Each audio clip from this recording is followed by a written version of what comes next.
voice of Jacksonville Pool.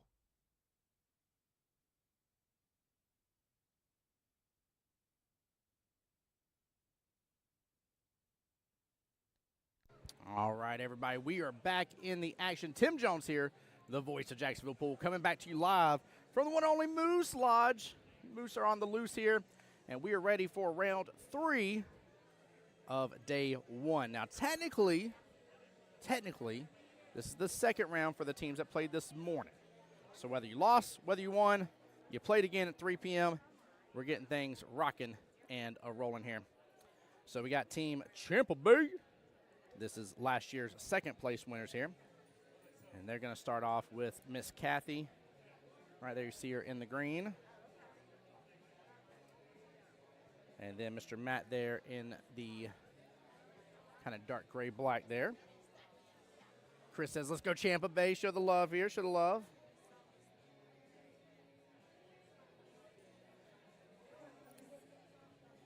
So Team Tampa Bay, they're running a lineup here as Miss Kathy, skill level 2. Laura, skill level 4. Phil, skill level 5. Erica, skill level 5. And Dale, skill level 7. Whereas Best Served Cold has went interesting here. They're going with the 3-3 strategy. So they're starting off with Matt first, Matthew Stiles. They got Jessica Barnes in there and Miss Asia there, Asia Barrow. And then they follow with the 2 skill level 7s here. They're playing 2 double hitters, heavy hitters there at the end. Ray followed by David.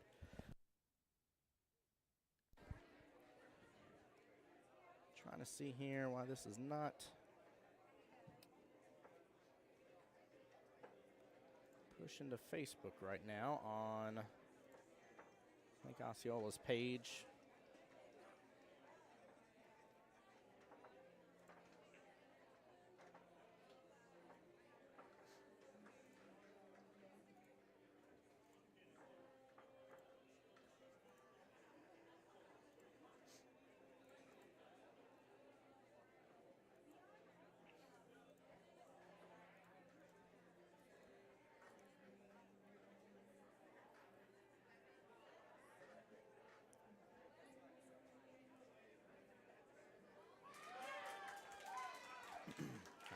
Looks like we have our second round matchup just finished.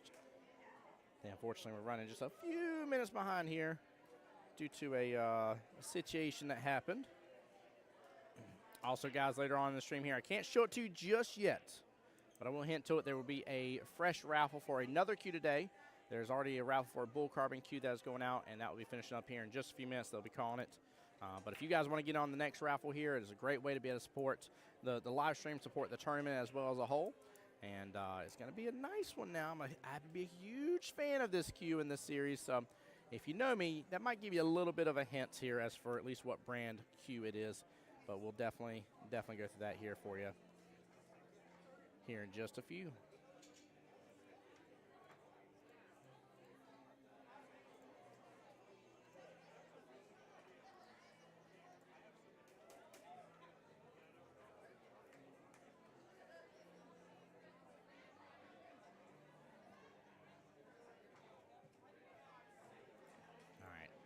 Trying to get back up on the Lake and Osceola Facebook page.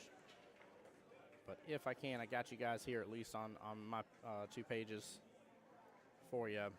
We're going to focus on action. I'm not sure what is going on with Facebook being a rude person here to us, but we're going to rock and roll with the live stream as it sits right now.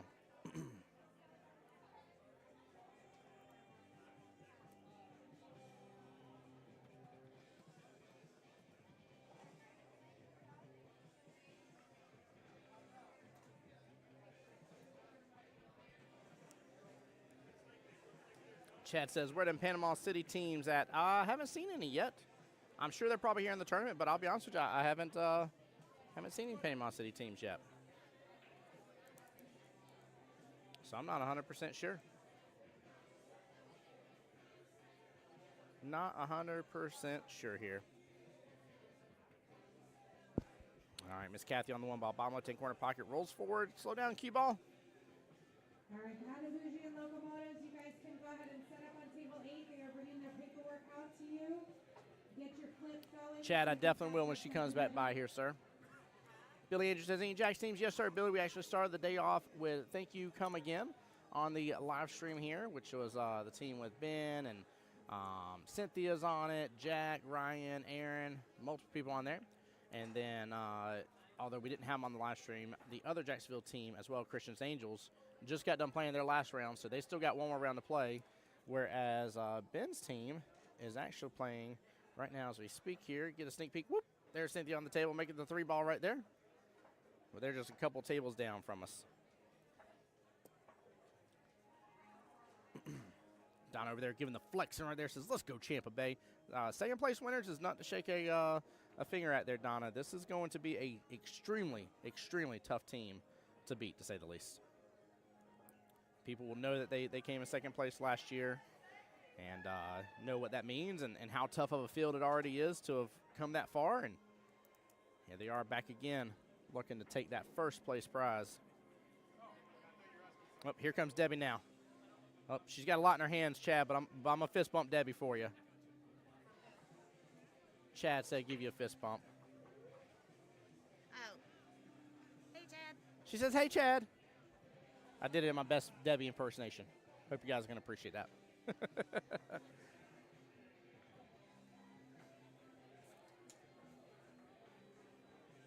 All right, Miss Kathy opting to go here with the 4. Top right-hand corner pocket. Has the 2 ball towards right-hand side. A little bit of issue between the 6 and the 3. Small miss there. Keep in mind, guys, as well, especially for us lower skill level players out there, the slower you hit, the closer to the pocket you'll end up getting. Obviously, make sure you make contact with the rail here. Don't go giving a free ball in hands for no reason just because the voice here told you to hit slow and hit pocket speed, but you'll get things closer in 8-ball, and it will do you very well. Bill says, y'all have fun out there and stay safe. Absolutely will do, Billy. Appreciate you, my friend. Carlos in chat says, shout out to Ray. Ray will be coming up on the live stream here soon, Carlos. Ray is matchup number 4.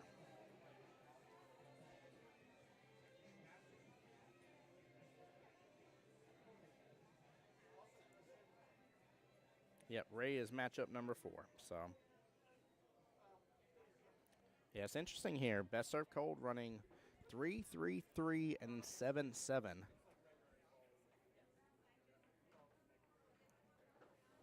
I was wondering if we would see a team with that type of gameplay in here, or if we would see more balanced stuff going on. This has been interesting for sure.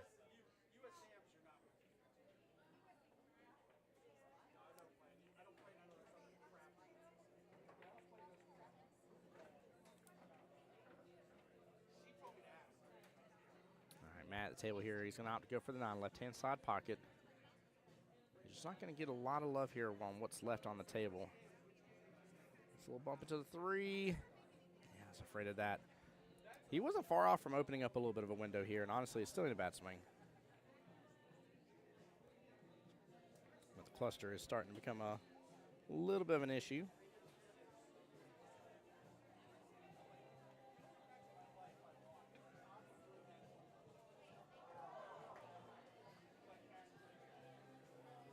Nice little one-rail kick and makes contact here. I honestly, although I'm not a fan of usually, again, you don't kick at something when you can see something else or you can see the ball. Normally I'm against that thought process, but that was a great call actually, because if he was fearful of moving and messing with the 8, you know, you really want to take that situation out of the equation, right? I would much rather take the risk and end up giving ball in hand than potting the 8-ball early. So I actually like that choice. Really big fan of that.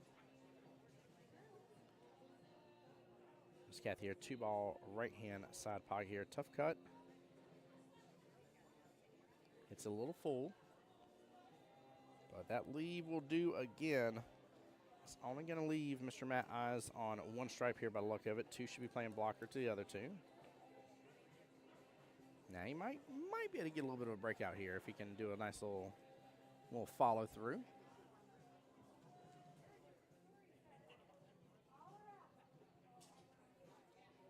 But yeah, guys, make sure y'all are staying in tune to the stream here. I'm going to double check here, but should be around 4 p.m. whenever I can show you guys what cue's being raffled off next. And like I said, if you love supporting the stream and want to support this tournament, it's a great way to do so. Cyril over here saying nice shot to Kathy. Kathy's shooting well. Kathy's shooting very well.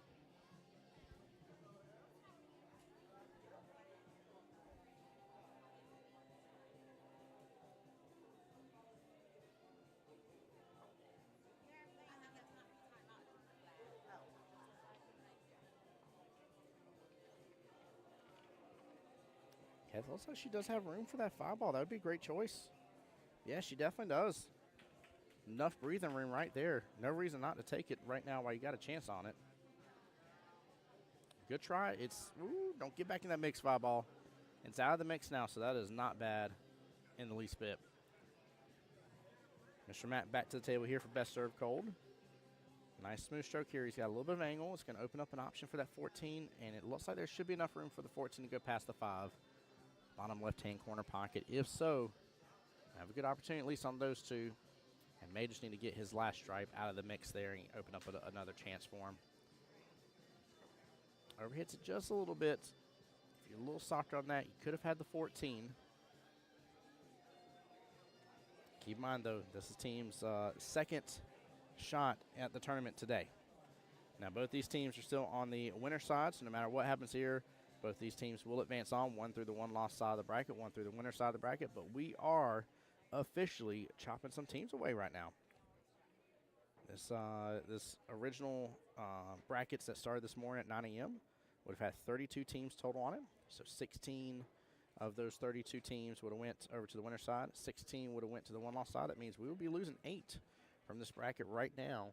And then before tonight's over, we'll lose another 8 out of the 64. So we'll be down from 16 down to 48 out of the 64 total teams. Oh, good try by Mr. Matt here on the one-rail kick. Nice job waiting for the cue ball to come to a stop. Well played on that. And Miss Kathy back to the table here.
All right, nice little timeout being called.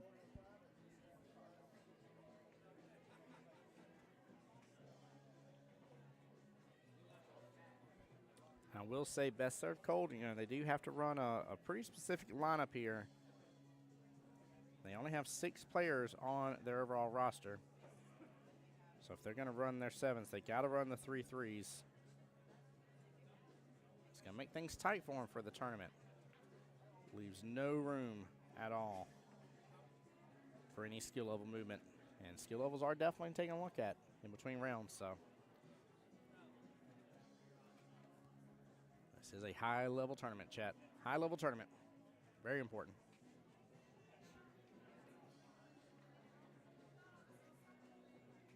Cyril, that was very nice coaching. This team is the team to pay attention to, though. Again, this was tough pickings last year. It's even tougher pickings this year. We'll see how deep they go into the bracket. But I would say from this live stream alone, there's plenty to be learned from this team here, Tampa Bay.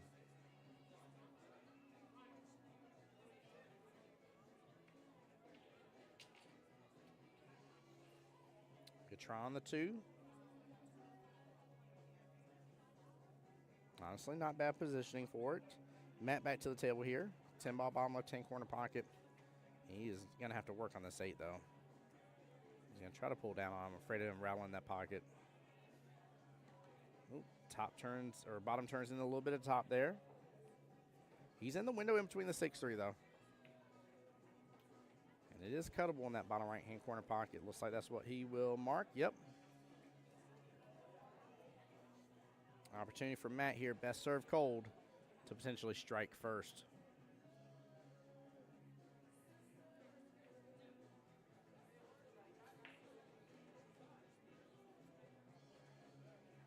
He's taking a look at this.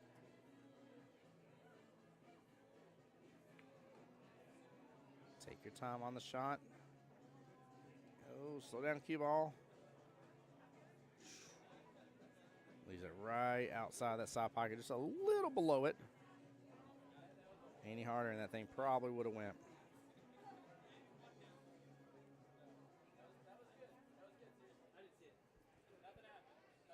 A little good banter between the team here.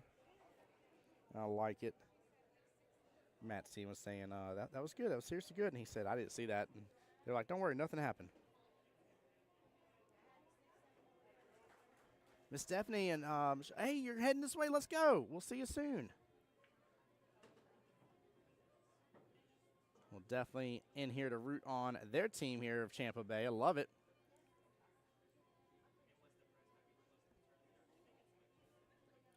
Seal, you're absolutely right. She's got to play smart here. Got to play smart. And that leave will start off that right there. I know it was a small miss on the 4, but that leave will do. Going to make things a little tough here for Mr. Matt for Team Best Serve Cold.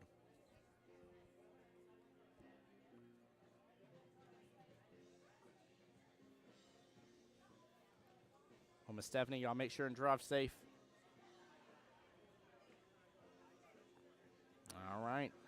Timeout being exhausted here. If I remember correctly, both teams have now used both timeouts.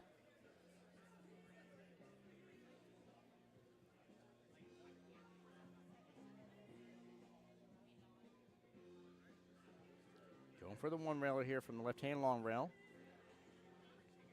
Again, I'm normally not too big a fan of this. Keep in mind, too, as well, this is a common misconception. You can use chalk on the rail to point to where it is that you're aiming for them to shoot at. Just like that right there. That is a very common misconception. A lot of people tell you cannot do that. You absolutely can. 100%. It's in the rule book. And I challenge you guys to make sure and use the rule book now online, because now it works so beautifully with the search menu. Sammy said we're going up and around to avoid I-4 traffic. That's a smart move. David over here says Champa Bay. Everybody for Champa Bay. Let's go, guys. Come on now. Appreciate y'all showing the teams the love and support. Oh, good try. Good try. Ball in hand.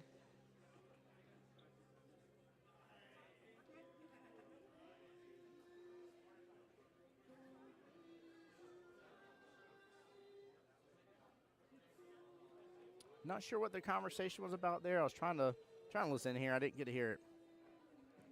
Miss Chrissy over here as well. The Trexlers are in the building. So let's go, Champa Bay. Let's go, Kathy. Come on now. Y'all are showing up and showing out. Champa Bay in the house. Again, rightfully so. Second place winners last year. Took home a pot of gold, if you will, since we just got done with the month of March here.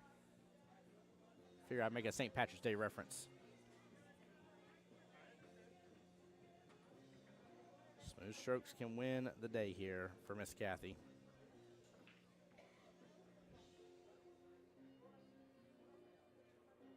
Definitely 2-ball next. Top left-hand corner pocket. Got to roll forward, but you try not to. Kind of want the cue ball to end right there where the 2-ball is. That's the issue. Roll forward, you're going to make the 8 tougher for yourself.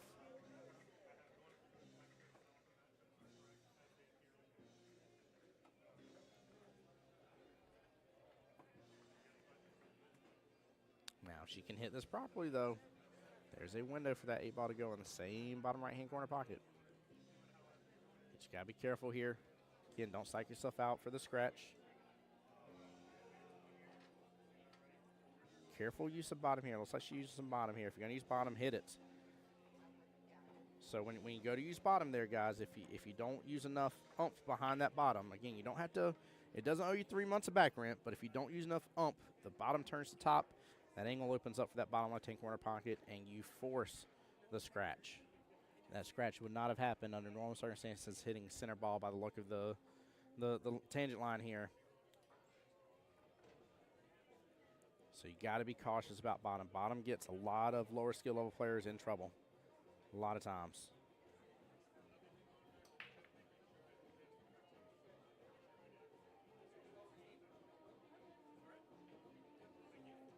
All right, Matt from Team Best Serve Cole with the opportunity here to get the first point. And he does. Good out right there. A good first round matchup between these two teams. 1-0 in favor of Best Serve Cold. Next up on the live stream here, we got Laura versus Jess. Laura skill level 4 for the Champa Bay, and Jess skill level 3 here for Best Serve Cold.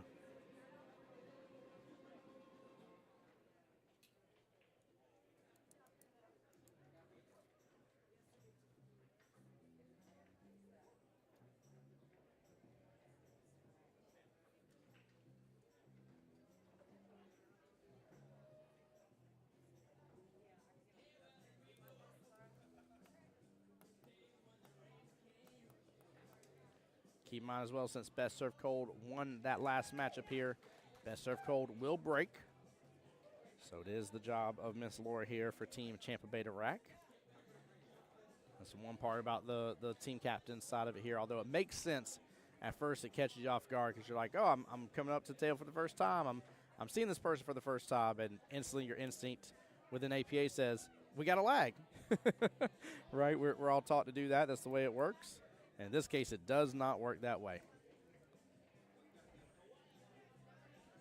Shandi here saying, let's go Champa Bay. You got this. There you go. Is it Shandi or Chandy? I'm assuming it's Shandi. Let me know. I'll try to correct myself here. I apologize if I'm butchering anybody's names. I'm sorry. I love you guys, though.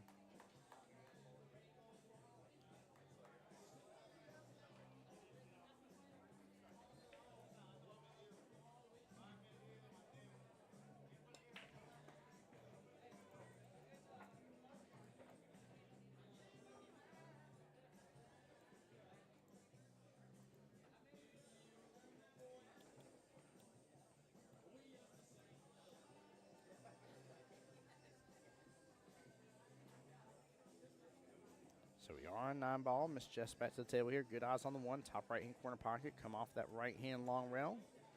You can use some bottom here to make it a little easier, get a little closer for the 2, but just get off of that right-hand long rail. There you go, and you'll have good eyes on the 2 for the bottom right-hand corner pocket. 4-ball follows after that. This one's going to be tough here. You're actually going to want to load up on a little bit of inside English here. A bit of left from her point of view.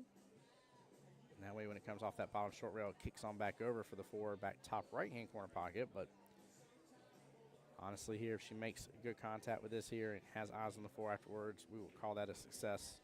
So that's going to be tough to ask for. She makes it, comes around 2 rails, and ties up a little bit with the 7-9. Not too shabby, not too shabby. It's not a bad situation to be in. Lisa over there saying, let's go Champa Bay as well. And that is a good defense. That works out beautifully. I love seeing a player here, especially skill levels 3 and 4, that start thinking about defensive shots, guys. That's huge. That's the way you start moving yourself on up. Miss Laura here for Champa Bay. Back to the table.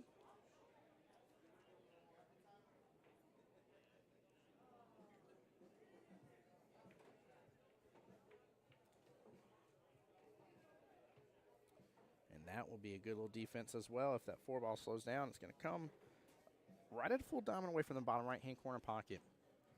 But there is a window for the cut here for Miss Jess to take advantage of. Guys, for those just tuning in, because I just saw a slew of y'all coming to the live stream here, keep in mind this is the team captain's format. Very, very important to note here. This is rack space for the points. Each team are going to 7 here because they are between the 21 to 23 skill level range, with the combined 5 teammates that are on the team. And, ooh, little drama llama action there. 4 finally drops after a moment. Gary's back in my YouTube. Gary says, woo! What's up, Gary? Welcome back, bud.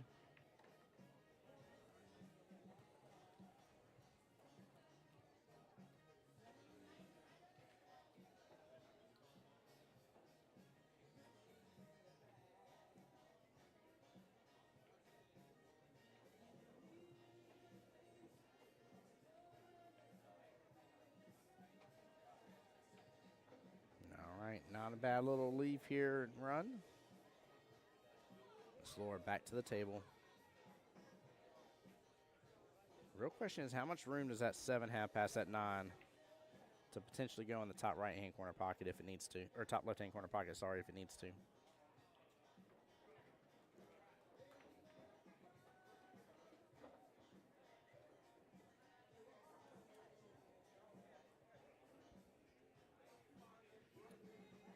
Slower here has good eyes on the 6 here after coming off that right-hand long rail.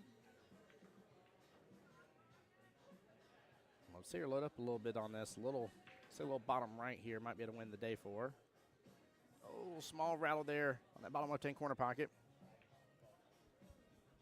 Gary, I think I agree with you. Gary, on my YouTube side, say he doesn't believe that 7 goes past the 9. I don't think it does. I don't think it does at all, which means it may not be beneficial to make the 6 here. Now, I'll be honest with you, Jess doesn't have much of a choice here around that.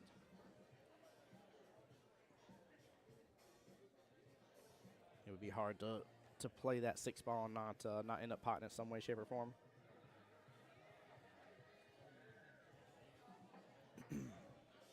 Just calling for a timeout.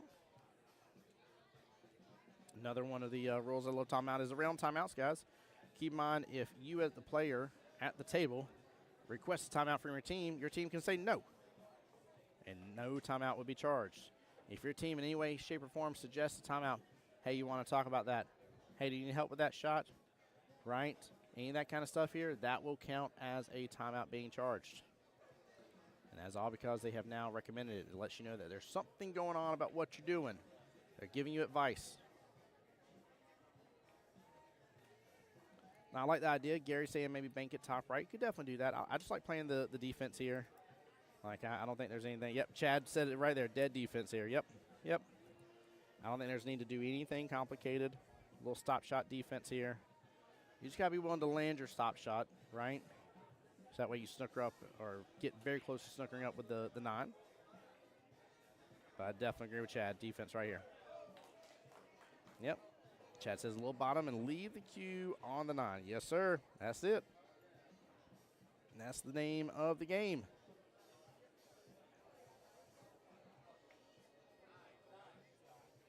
Just like that. Don't make it. Don't make it. Oh, no, the pocket done sucked it in. Oh, man. She landed the defense, and now it has worked against her. Mike over there in chat says, let's go Tampa Bay.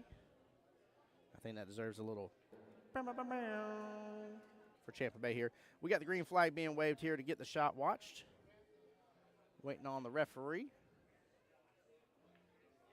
Oh, here he comes. Give him just a moment, folks. Now, the real question is, are they frozen to each other, or is there space? There's space. Sam already saying, good hit.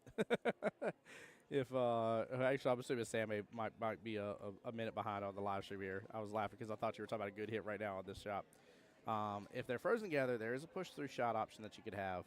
But if there's any gap at all between them here, you run a high risk. In fact, pretty much guarantee if you go and hit that anyway dead on or a little bit close to it, you run the risk of a double hit, which is why we got a referee over here. He mind without a referee. Shot goes to the shooter. Sam says, I am. Okay, I got you now. Oh, man.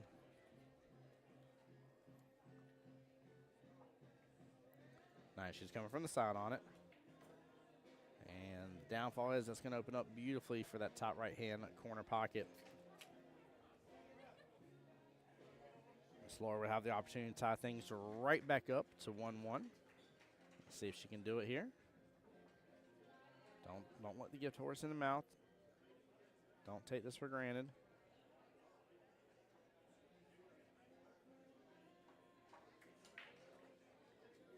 And that will be a good out. 1-1. Tampa Bay strikes right on back after best serve cold. Took the initial lead. Next up here, Phil for Team Tampa Bay, skill level 5. Asia, skill level 3 here. So this is where things get a little interesting. And these next two throws are off on each other here. So Phil is a 5, Asia's a 3. The next one up is Erica, who will be a 5 for Champa Bay, versus Ray, who is a 7. So you got 2 back-to-back matches, which would be matchup number 3 for each time and matchup number 4 for each time, in which there will be a 2 skill level difference between them. The first one going in favor of Champa Bay here, if you consider the higher skill level player favorable here, and the second one going towards best served cold. Now, we'll say in the one rack situations, and sometimes it's just a big coin toss. I ain't saying that you wouldn't expect the higher skill level player to win, but accidents happen, things get a little crazy. You just never, ever, ever know with there being only one rack necessary.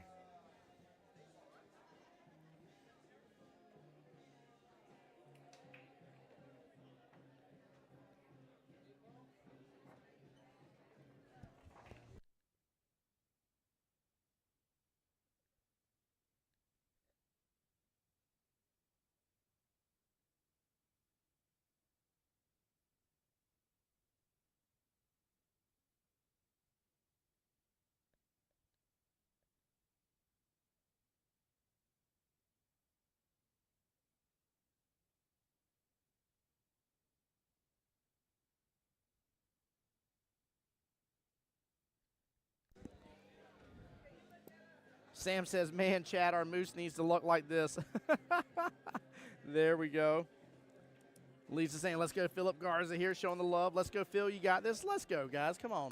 Giving the love to Philbert over there.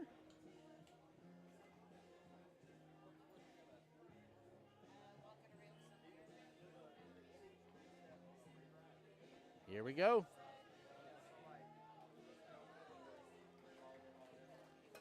Phil versus Asia here, 5 versus 3. 8-ball getting a lot of movement towards that top left-hand corner pocket. It is not going to have enough energy. 5-ball will interrupt it anyways. And we are off to the races here.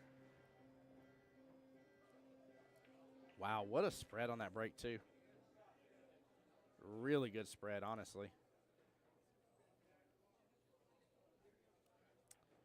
Music just died down, so I don't want to give it away as for way I would go, but I definitely like stripes here.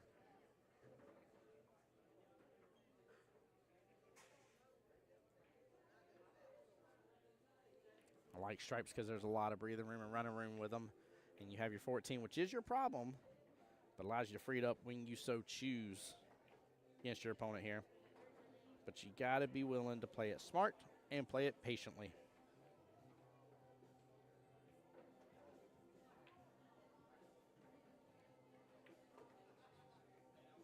There we go. Nicely done. Slow down, cue ball. Oh, actually, she's still in good position here. Overlooking the 10 ball here, right-hand side pocket. I don't know how she's going to get back downfield for the 13, to be honest with you, but I'm more so interested about these 2 stripes around the 8 ball.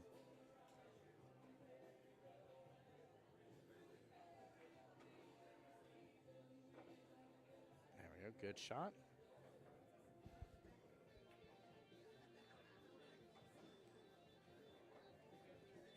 Love seeing it over here, by the way. Here, I'm keeping eyes on the team, and yeah, team best serve cold over here, cutting up each other a little bit, having some fun.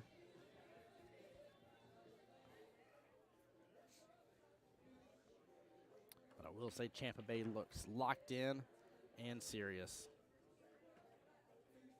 Good try by Miss Asia there. Phil back to the table here for Champa Bay.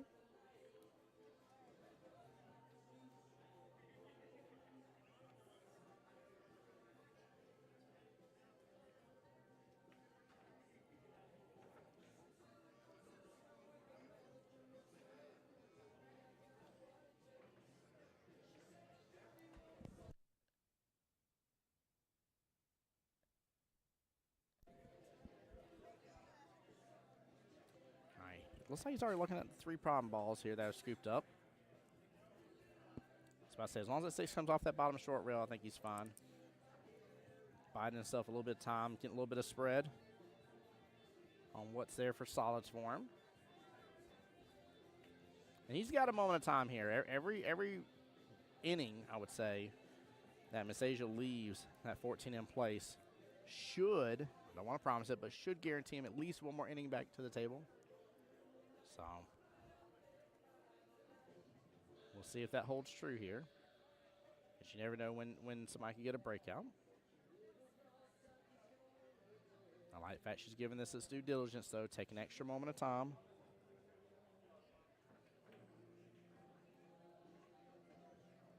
Oh, the breakout's there. The 8-ball is free, but the 3 isn't. Kind of swap places almost. Mr. Phil back to the table here.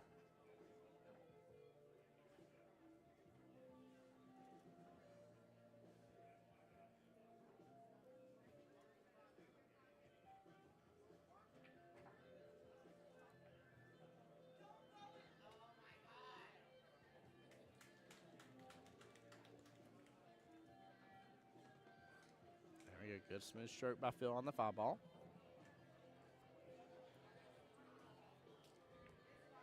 And again, I really like him even looking in the 7-1 situation. There may be a slight Karen per se off of the 7-1 from this angle, but looks like he's going to opt to go ahead and go for the 6 here. Start clearing off the bottom right-hand corner pocket. Ooh, rolls the 4 a little closer to the side pocket. He's definitely got to break out now. Just got to be cautious here. I don't think there's need to really overhit this. If not, you're going to send that 1 into the bunch over there with the rest of the stripes. See him do a little head nod here. I like it. Makes you feel like a catcher and a pitcher are working together when you see the little head nod like they've decided on throwing the curveball or something like that. So I feel like he's kind of agreeing with himself here. I'm like, yep, this is the way I want to go. This is the way I want to handle this. Got to have confidence in your shots. I think that's what that says. There we go. That was the way to do that. Nicely done. Just a small nudge. A little breathing room. You don't need much. Just something to start being able to work with it.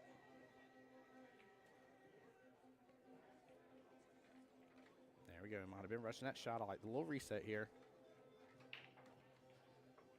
Really, really good skilled behaviors here coming from Phil. I really like seeing this. He is locked into the table, locked into the zone. You can tell there's almost like a little bit of, if I dare say, a little dialect there that he's talking between himself. That's for which way he wants to go and kind of working things out in his head as he works through the problems here. Nothing wrong with that.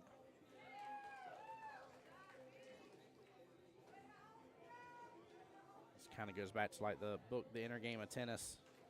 And even though it talks a lot about tennis, it really talks about letting your second self take over and to be able to play naturally that way and learning how to be able to allow that second self to do it. And he goes defense right there. Very, very good plays. Very good plays. I would like the 1 to be a little bit further over to the right just a tiny bit, but great run. Very smart. Strong defense here. He is playing very, very smart here. This is good. So if you think about it here with matchup number 3, Phil being a 5, Asia being a 3, and then matchup 4, Erica for Team Tampa Bay versus Ray being a 7. Erica being a 5, I'm sorry, versus Ray being a 7. You got to think that these 2 matches that realistically both teams are kind of depending on them to go the way they expect them to go, and they expect Phil as a 5 to beat Asia as a 3. And on the reverse side, Best Serve Cold expects Ray as a 7 to beat Erica as a 5. The teams are kind of counting on those predictions to be true. If one of those predictions comes off kilter a little bit, that may be what breaks the tide in this overall match, just based on how they're putting their throws here. The problem is, though, like I said earlier, the 1 rack, man, that's tough sometimes. It's very tough. Now, again, especially in 8-ball side, you know, if this was like sudden death in 8-ball, right, in teams, obviously I would love to have my 7 versus a 5 because a 7 versus 5 normally in the race to 8-ball is a 5-3 race, and that is one of the toughest races that a 7 will ever take on, right? But again, with 1 rack, you just never know. You never know. You might get that normal win that again, under normal circumstances, people are like, yep, 5, supposed to be a 3. Cool, boom, easy peasy, right? But in a 1 rack race, you just never know. Maybe you get them the first time around. Maybe they're like, I got nothing to lose. Let's start swinging for the fences here. Because next time this matchup plays, it's 9-ball, right? An early 9 out of nowhere changes the game. So,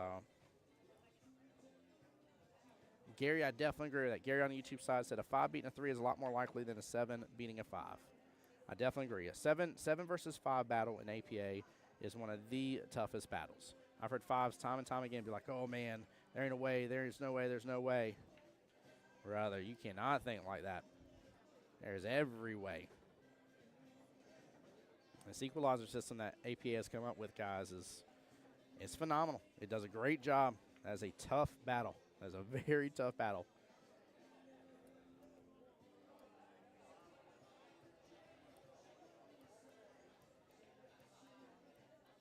Guys, also, don't forget as well, this 3rd annual. Plan on this being again next year. If you're like, man, I'd like to come to this event, don't hesitate to talk to your league operator about it. Don't want to make any promises, but you never know if you don't ask.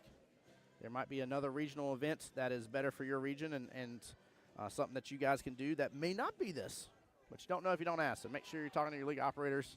Let them know, be like, hey, saw this live stream, saw this really cool event called Orlando Invitational for APA, and I'd like to see about being a part of something like that. That's good.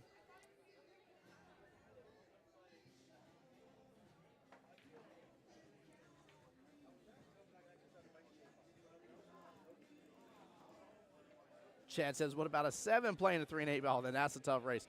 That's a wild race here. Evelyn, what's going on, my dear? Welcome in. Choose wisely. What's up, bud? Flexing on them. Sorry, I don't know why this wasn't refreshing for me. I didn't mean to miss out on some of the comments here.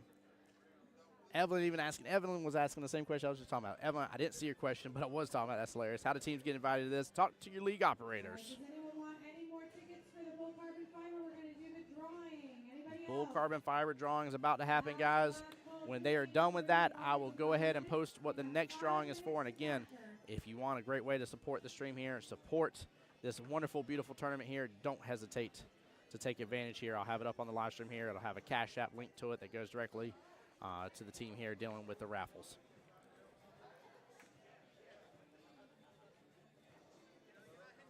I love it. Smitty, what's up, bud? How you doing, sir?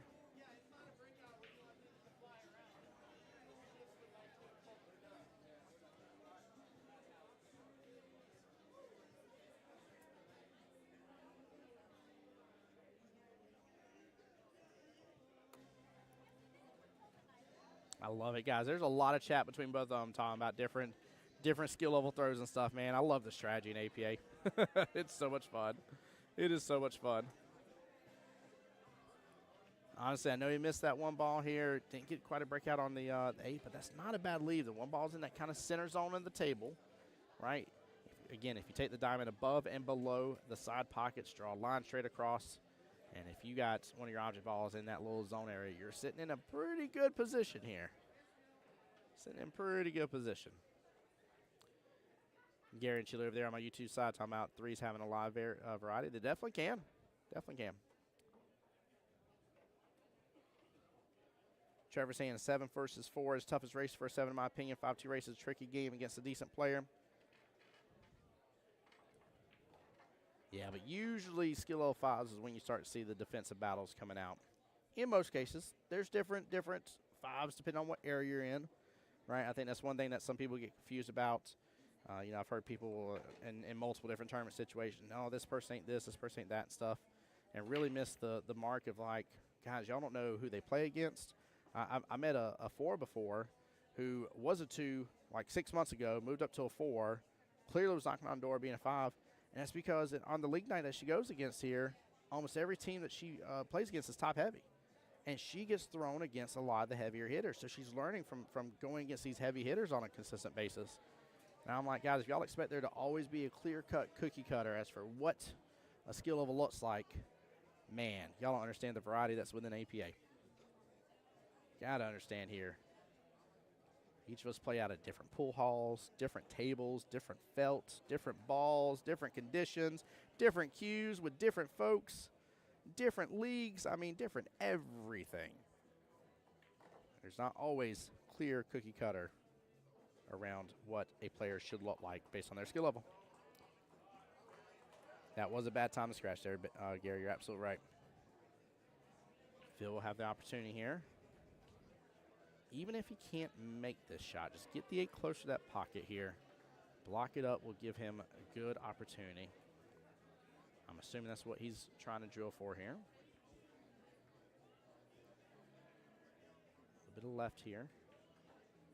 Just a smidgen. Come off that rail, and he has set himself up for good success.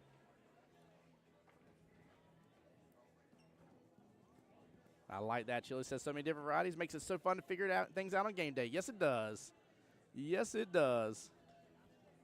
It's so good. Stephanie over there says, say it louder for those in the back. I definitely will. I've been blessed, though. I will say, you know, being able to go around and do these live streams and stuff, I've been able to see a lot of differences. Now, again, I do agree there's certain things you should start to see in those developing their skills, right, from players.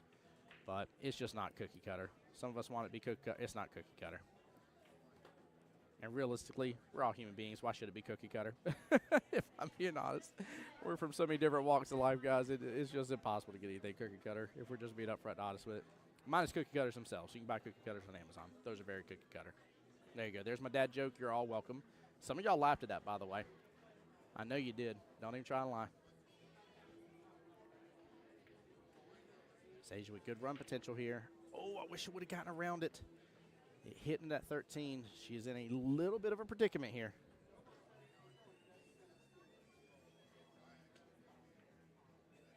Smitty. Smitty, glad you're in here, brother. Smitty's one of our Jacksonvillian people over there, supporting our teams up here.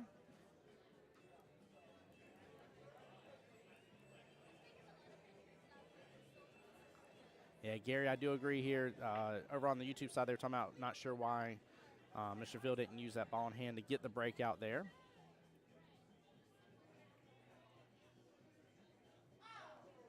I like it. Chili says the rank 3 version of me from a year ago would get rolled by the rank 3 version of me right now. Crazy to think about. I tell you, the crazy part to think about is just the fact of how many amazing, wonderful people that are able to be brought over this one umbrella that is APA, and how phenomenal it just really is. Like, APA is such a treat, and that's why I try to tell people about it all the time. I'm like, I see you like playing a little bit of pool. I was like, I have zero doubt that you want to have fun, play pool, and meet people. That's the motto. I was like, why don't we get you an APA? There's so many people, man. It is such a treat. Such a treat being an APA. Oh, what a shot from Miss Asia. This is why you can never know. This is why you can never know. She's feeling it right now. On that, take your time, mark your pocket. This is exactly what I was talking about, chat. This is why you cannot say for 100%. This is how things are going to go. She's got to take her time. The opportunity here for what would realistically be considered an upset in this battle.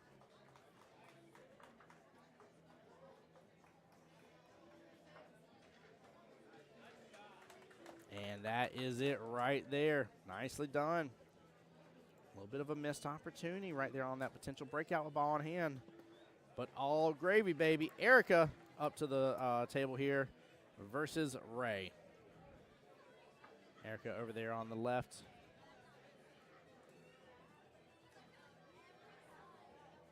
Because this is matchup number 4. We are back to 9-ball. Luckily, nothing too crazy. Only 1 to 2.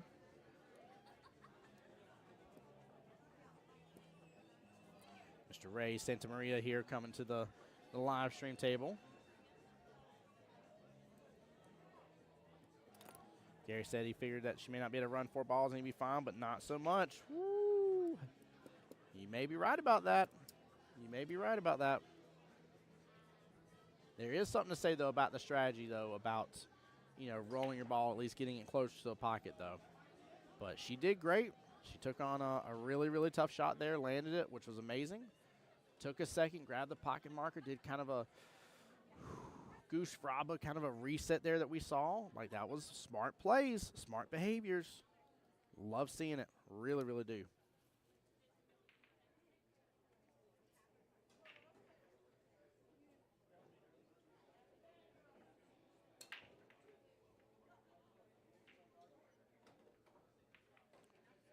All right, a little action here. Get out the way. Okay. All right, I was about to say, I was like, everything's just coming to pile drive up on top of the cue ball after the break. Come on.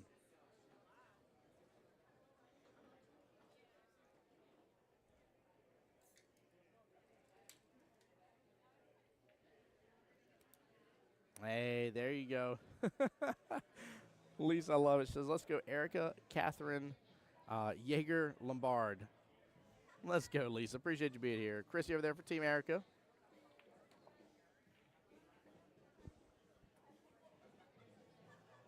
I tell you, I just want to give a shout out to Team Champa Bay as well. I appreciate them for allowing me to do the live stream. Some people still want to set up their own personal stream, and I don't blame them. All their friends and family back home want to see them play. But I was like, guys, I got your back here. And they were like, perfect. Thank you so much. And I really appreciate it from the bottom of my heart. I don't blame people for wanting to stream their own matches, though. I get it as a fellow player.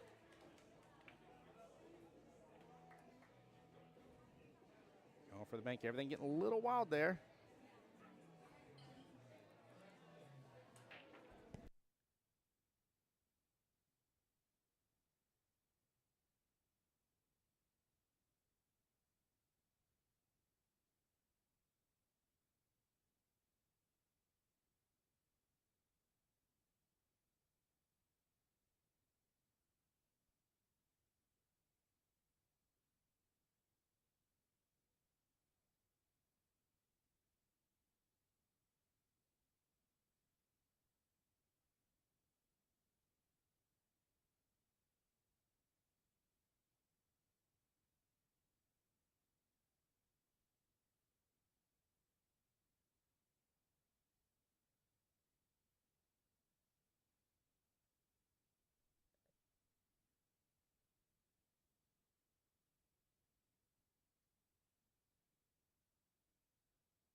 Woo! Ray with a nice early out right there on that 9.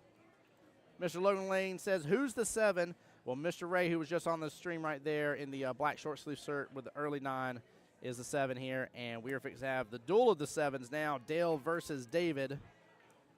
Dale over there on the left in the blue here. David's coming up to the table here now. He'll be in the orange and gray. Sorry about for muting up for just a second. Yeah, Gary says, I like playing high ranks now unless they duck me. Chili says, I like your style. I'm the same way. I love the underdog position in these matches. Me too. Me too.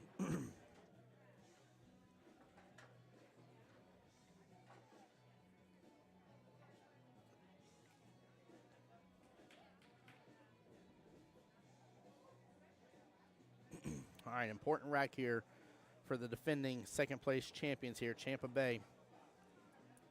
Again, the difference in this rack here is either it's going to be 2-3 and really nothing too crazy going on, or 1-4 in the race to 7.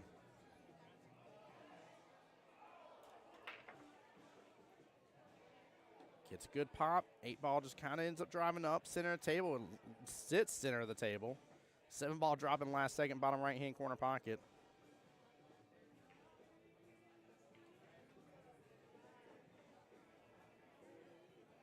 One of each here, if I'm seeing correctly. Yeah, one of each. Let's go. Ah, Stephanie, I love it. Stephanie giving Dale a shout here. Says, Dale is a phenomenal player, super kind as well. I love people like that.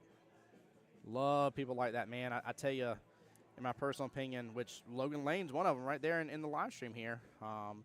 But I don't even want to know what our league would be without our Super 7s out there that love the sport, love coaching and training people and caring and about the growth of everything, you know, it'd be a weird world. It would be a very, very weird world. I think a lot of them give a lot of us players something to strive to. Chili and Gary on the YouTube side were kind of talking about that, right? Taking on some of the higher ups.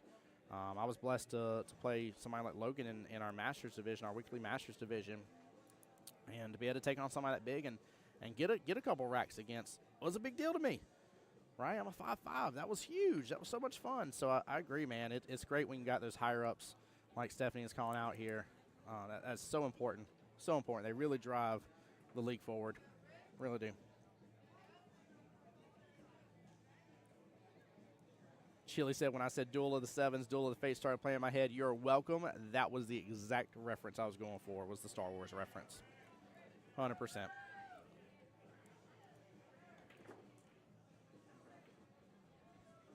Look at that, driving right between that 115. Beautiful shot. David looking pretty good in stroke here.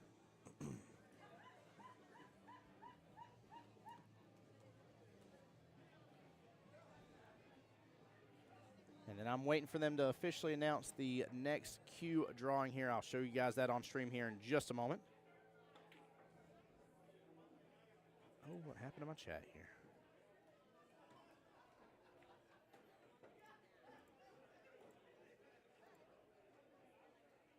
Oh, there it goes. Sorry, guys, lost you for a second. There you go, like Terry, I'm sorry, giving a call out for Dale here. Says, come on, Dale, you got this, buddy. Dale going to get to see the table and look at the cluster of stripes.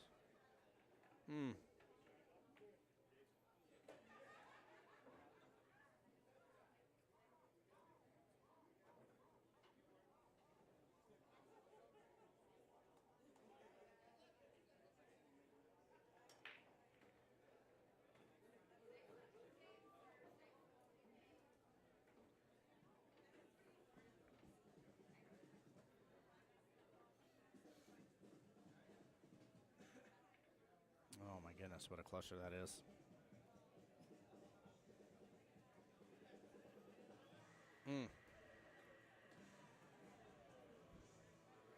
There is some room to work with, though. The 9 you're able to work with, the 10 you're able to work with.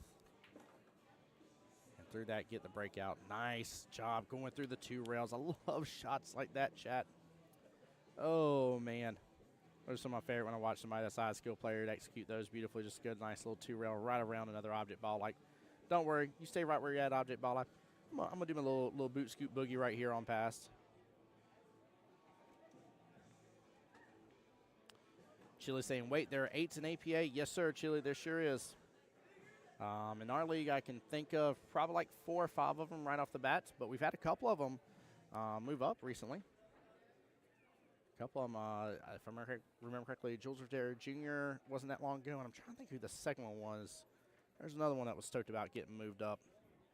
Jules Jr. was one of the last ones I remember moving up from an 8 to a 9. In 9 ball, that is, for those that aren't aware of what I'm talking about here.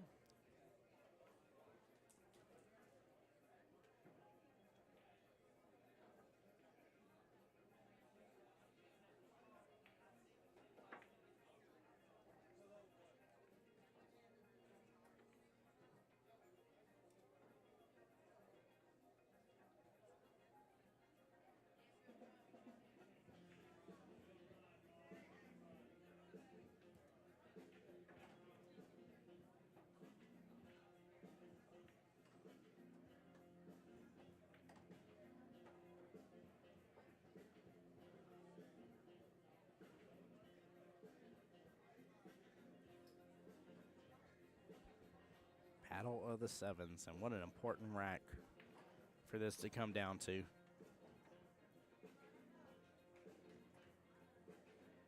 Oh, goodness gracious. Stephanie over here says we have more than 28 9s that play here in Tampa. Wow.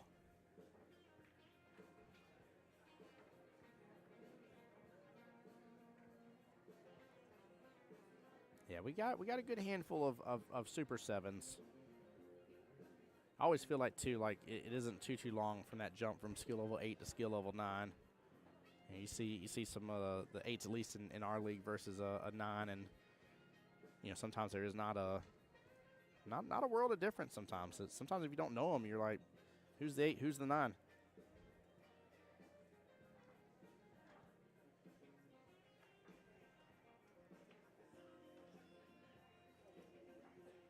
Good try there for that right-hand side pocket. That leave is going to open up Dale a good opportunity here.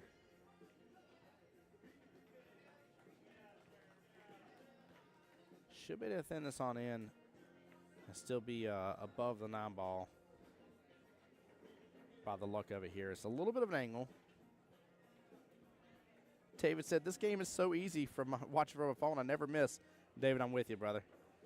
I am with you here. Good smooth shirt there. Nicely done.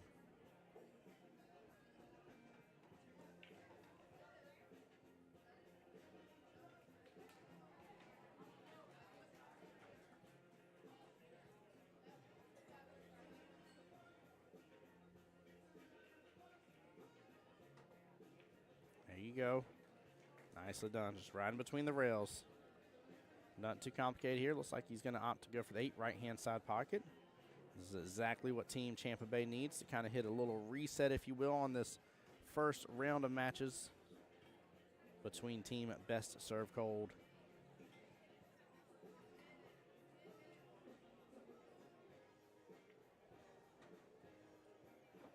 And a good out there by Dale. Nicely done. We're right back into a nice close match. Stevie said we're all sideline professionals. Ain't that the truth? I like making a joke. I'd be like, I'm skill level 12 back here behind the booth. Oh, man. Kathy and Matt back to the table here. Matt will be racking. They'll be switching over to 9 ball for them this time around for matchup number 2 that they'll be playing. I love that about sideline professionals, though. Oh, that's so true. That is so true. No, it's amazing whenever you can just sit here and watch for a moment and breathe and relax and I mean, really, like, let what I like to think your best self come forward, right, within your skill level as for what it is that you're able and capable of what you would do and stuff. Whereas when you're on that table, man, you get thrown into the fray. That frying pan starts to cook you a little bit. You see your teammates on the sidelines here. That's why I'm such a fan and such a huge advocate for singles regionals. Oh, my gosh, I love singles regionals. It's you, yourself, and I. Downfall is we're so used to teams, and you're like, I need a timeout. Oh, I don't have a timeout from nobody, right? But the plus side is you're not sitting there looking and see your team. You're like, I can't believe I just missed that ball in hand. I just let him down. Like, it's all on you. And singles regionals is a great thing, and that's another part, too, guys, I'm a huge fan of as well. If you don't know what singles regionals is, that is your opportunity as an individual to be able to play and earn your chance at a spot in Vegas here in the springtime coming up. Keep in mind, this is the year that APA National has changed things around. Singles regionals is in the springtime here. We got a lot of things going on in the springtime. A lot of things. In the fall time frame, you got 8-ball teams, 9-ball teams, and team captains. The rest of it has boom, bam, shifted on over. And it's in the springtime, which I'm looking forward to. I cannot wait to see each and every single one of you that have earned the right to be out in Vegas here. So, again, if you see me running around, I'll be running around and live streaming on behalf of Jacksonville APA. I'll be chasing teams around with my setup. But don't hesitate to stop, say hi to me, and let's get a picture together, guys. Show some love and support.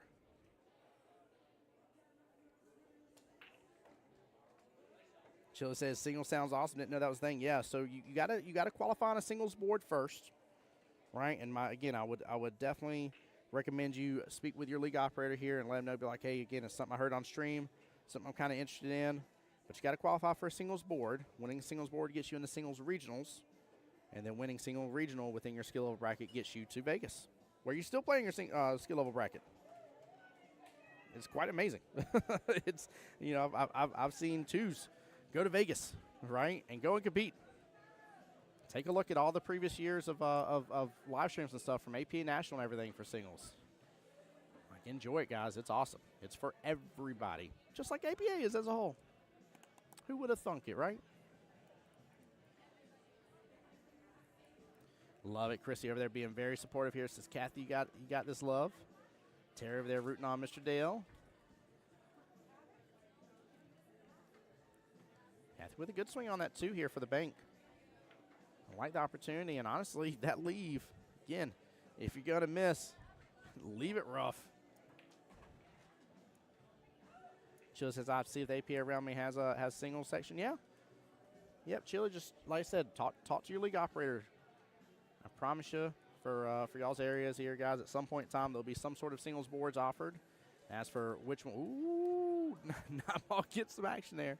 As for which version of the singles board and stuff here, I don't want to misquote based on pricing and your area and everything like that here for the singles board. But look out for it.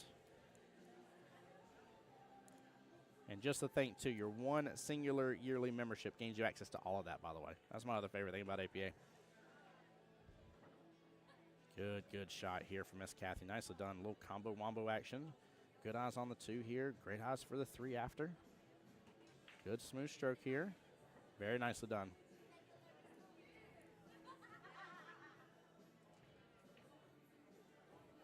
And that is going to be that 5 ball sitting all the way top left here. So you got 3 ball first off the bottom short rail. 5 sitting top left-hand corner pocket. 6 is sitting right next to the 3. 8 towards the bottom left. And 9 sitting in that beautiful kind of upper center section of the table.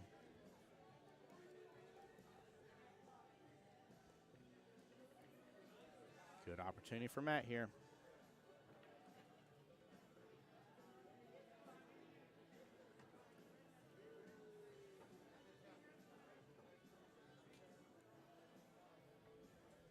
Now he's going to be in a little bit of predicament here. I think he may have gotten a little too straight on this. I don't know if he can kind of cheat the pocket to come off that top short rail from here now without overcutting and hitting it right into the pocket point.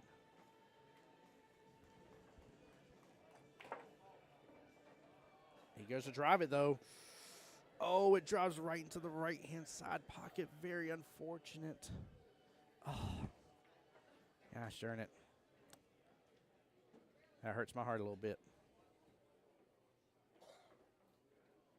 Hurts my heart a little bit. Chris Daniels asking, is Las Vegas next? So we got Las Vegas coming up here at the end of April, Chris Daniels, and then again back in the fall time frame in August, if my memory serves correctly. I can get you the dates here, but I ain't got to pull it right this second.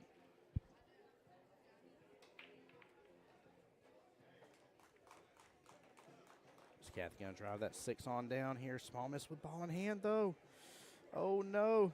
At least you can laugh it off, though. You got to have a good attitude. You got to have a good attitude. Can't let that wear on you. You got to remember here, guys, with the fact that this can go to a race to 13 total racks, that means players 1 through 5 would play each other both 2 times, right? That would be 10 racks, and then players 1, 2, and 3 would meet a 3rd time in here, meaning that if this goes hill thriller, your player in that 3rd slot could be the one to close it down for you. So it is very important that if for some reason or other, like that first meetup against your opponent you have, doesn't go your way, causes issues, etc., right? It's so important that you just shake it off. Try your best not to let it bother you. Yep, that's right, Chrissy.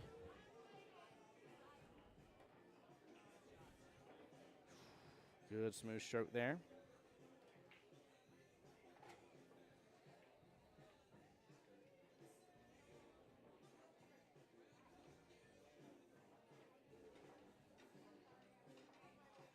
Carry over on my YouTube side says, wonder what he said. It's probably them cutting up with each other as opponents. Seems like they've both been laughing and carrying on, having a good time overall. So, again, I love the atmosphere between these two teams. Kathy looking at this 8 ball, bottom left-hand corner pocket. A little worried about the scratch there. Again, she kind of drove home a scratch last time here. Ended up giving Matt ball in hand and got him the win. Whew. Coming close to flirt with that bottom right-hand corner pocket again.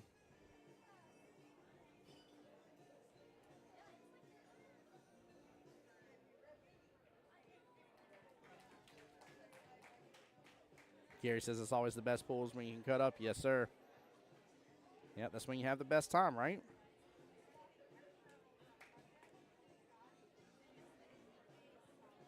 Trying for the cut there. Might get a good leave out of this, though, if the cue ball keeps rolling a little bit. Looks like the 9 has come into play. Both players knowing that a ball in hand here could end up ending this rack. Champa Bay with the opportunity to go ahead and just hit a ginormous reset button. Make this 3-3. Bringing it right on down to a 4-4 race, or chance for Best Serve Cole to be back up 2 racks in this battle. Looks like Debbie and them over here are working on getting all, oh yeah, Kim's up here too, working on all the raffle tickets. Making sure they're all cut up here individually. Ready to go here to be able to draw that beautiful bull carbon. That cue's worth like $700, by the way. I pulled it up on one of the retailers' websites. This next cue will be right around the same price point range to about $700. And again, as soon as I get word that she is opening up that Ralph for everybody here, I'll show it to you guys on the live stream for y'all. And looks like a timeout's being called. Mr. Dale to the rescue here, coming back to the table.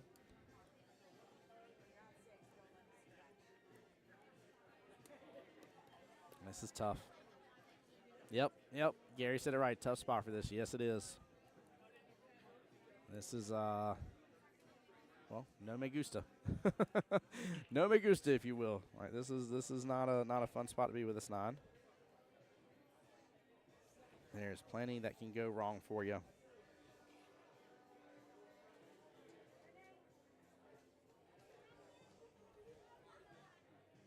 While they're doing that timeout here, guys, let's take a quick look here. Hey, I see y'all on the camera. Wave to everybody, wave. Let's take a look at some of the action going on around the room here. Look at this. Oh, there's Ryan Carter from Jacksonville over there. Look, Ben, Rosa, Jack, Cynthia, all them. Don't worry, guys. Y'all aren't missing anything. Timeout's still going on here. Got some of our First Coast APA friends in the house. Look at that. Make sure to say hi to the room chat. Say hi to everybody. Y'all don't be shy here. Don't be shy. Ooh, looks like we're done with the timeout here. Back to the action here on the table, Miss Kathy. Timeout is over. I'm still not sure which way she has decided to go.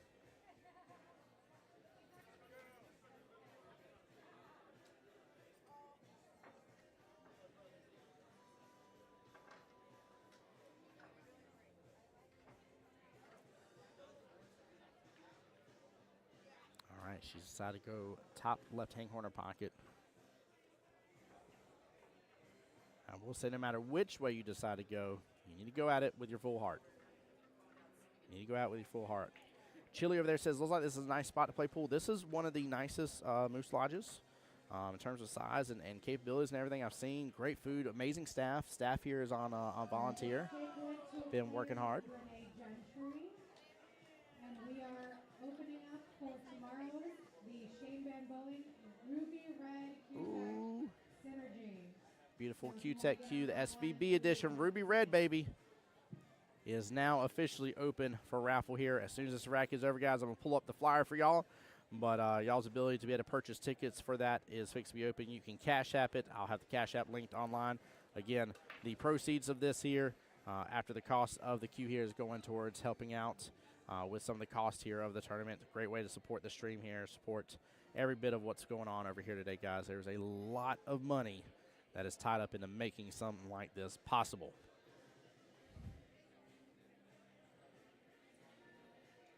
All right back to Matt here for a tester here. Benefit is less, as much worry about scratch and stuff, but this is still a tester. The cue ball is still sitting on the rail. It is majority distance of the table here. I mean, that 9 ball is almost about a diamond and a half's worth of distance away from the corner pocket. Good try there. And now he is opening it right back up here. Kathy will have a good opportunity here. Looks like this matchup between Matt and Kathy has been a great one here. Love his attitude. Hey, LQ, what's going on, my friend? He says hi from Canada. Hi. Welcome in. Gary Green saying, yeah, this isn't easy. No, that's a shot that if anybody tells you it's easy, they're a little cuckoo for Cocoa Puffs. I watched the higher skill level players struggle on that shot. And Champa Bay gets it. Hits the reset button. 3-3. Race to 4 left in the battle. Matchup number 2 between these two teams begins again here. Laura versus Jess coming back. Laura skill level 4. Jess skill level 3. Laura there doing the nice thing here. Again, very respectful. Coin operated machines helping your opponent here grab everything and let it on over. Love it. Love it. Such a good attitude. Such a good attitude. Chad, I definitely want to hear y'all scream and yell for this, though. Big props to both teams. What a battle as well. This has been amazing. 6 racks down. We've hit a giant reset button. We're on rack number 7 out of possibly 13 racks. Almost an hour and a half into this round, give or take a little bit. While we're waiting on that here, guys, I don't want y'all to miss out for your opportunity here. Raffle tickets, get them, $10 per ticket. There will be 3 total drawings throughout this weekend here. One's already happened for the Bull Carbon. This is for the beautiful Ruby Red Q-Tech SVB Edition Q. Cash App is B Jax Inc. That's the letter B, Jax Inc. for the Cash App here, guys. Take a look at it. Chris says, let's go, Kathy. There you go. Ronnie, what's up? Tim, is there a roster list somewhere? Not a roster list. I have the bracket. I do not have a roster list. Do you want me to link the bracket again for you?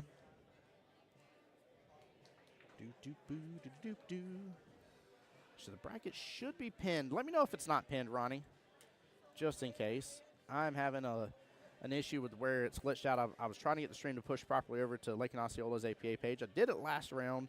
Having some issues this round. Tried to get it to go again, and it still wouldn't.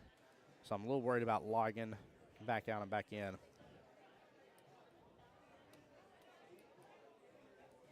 But let me know. You have that? Okay, yeah. I don't have a roster list, unfortunately. Do not have one of those. Oh, what a shot. What a shot. Nicely done.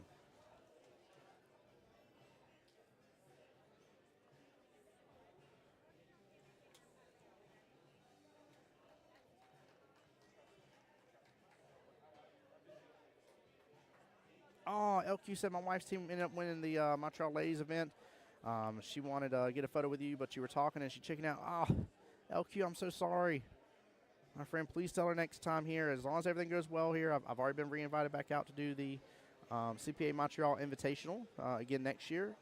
Hopefully everything goes well to where I'm able to attend on that and blessed to do so again for the 3rd year in a row. It would be amazing. So... But if so, even if she doesn't win it, man, I love getting photos of people. I'm so bad about capturing like some of my trips and stuff. I'm the worst at it. I really don't do a good job of that for you guys. So Gary says she'll just have to get one in Vegas. Gary ain't wrong. I'll be there.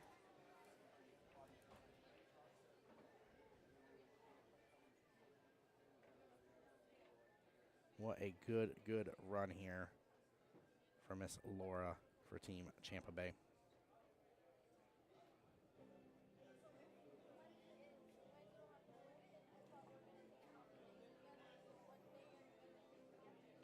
Good try at the cut. Not a bad leave, though. Cue ball towards the bottom short rail here. Or 4, a little closer towards the bottom right-hand corner pocket. 6 has some breathing room still. She might be putting Jess in a little bit of a bind right off the bat. This is not a bad start at all here. It might be a little bit of the reversal that Champa Bay needs. I'm interested to see how Jess does again, though, on matchup number 2, though. She was playing very well just a little while ago, so she had a good start here, from my opinion. Gary said didn't think that was makeable. Nah. It was tough if so. There we go. Good shot. Even if Saxon still a good shot.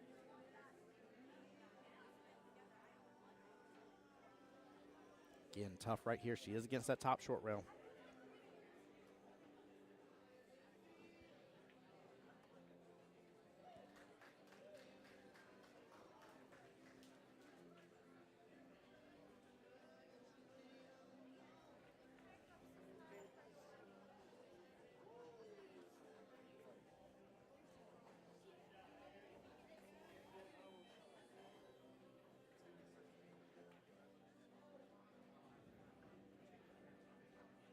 Cue ball's going to come off that bottom short rail.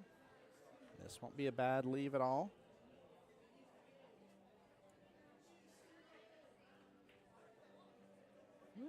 Just a second here. Camera is wanting to freeze up on me, guys. Bear with me for just a moment.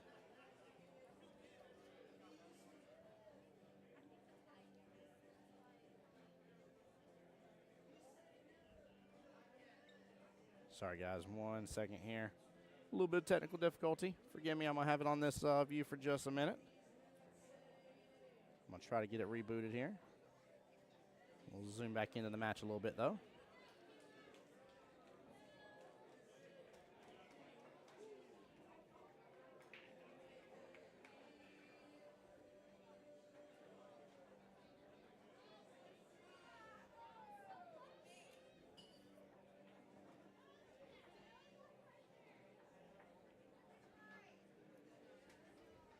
All right, guys, bear with me for just a second here. Quick little reboot on the camera. And I will be right back, guys. One moment.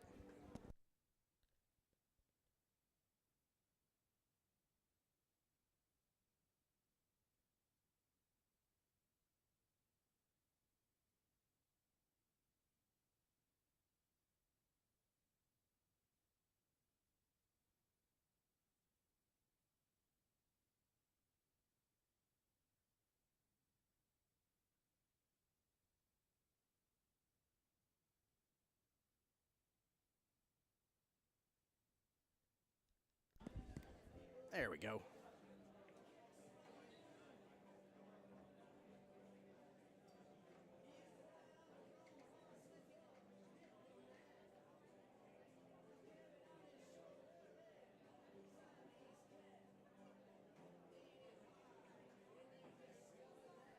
All right, sorry about that, guys. Nice make by Miss Jess here. Got a couple issues over there. Gary said scared into listening, right? No, I'll probably need to do a quick reboot after this matchup is done of the cameras here. They've been working hard since this morning. I've had them on since 7 a.m., so. Look at this. Smart defense from Miss Jess here. And you know what I have not done here in a hot second here? Give you guys a quick instant replay. Miss Jess has earned it on this one. I love smart defenses. Love smart defenses.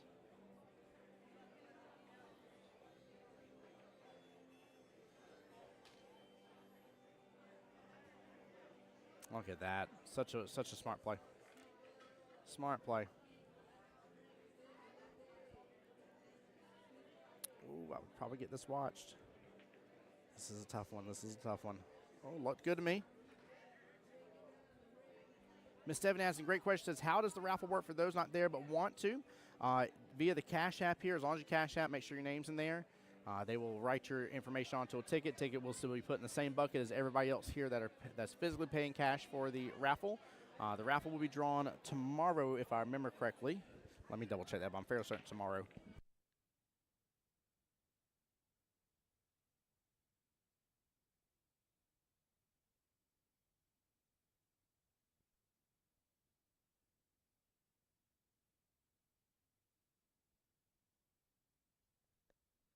Let me get a double check here on the answer. I'm like 99% sure it'll be tomorrow afternoon when that's drawn.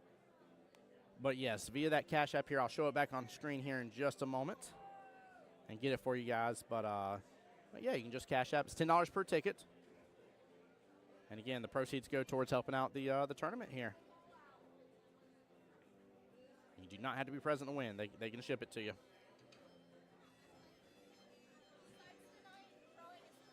Tomorrow. Perfect. Yep, confirmed. Drawing will be tomorrow here. Real fast while we got just a split second. There's the beautiful cue on your right. There's the information about the raffle here. Again, $10 ticket. The first one was a beautiful, beautiful bull carbon cue. But I can't help but to be upfront and honest with you guys. Cash App, $, BJAX Inc. Again, that goes straight to the tournament. And you guys will be taken care of. Just make sure your name's on the Cash App, which should be, but just in case. Oh, what a shot here. Look at the leave. Look at the leave. She did that really well. Good shot, Miss Jess.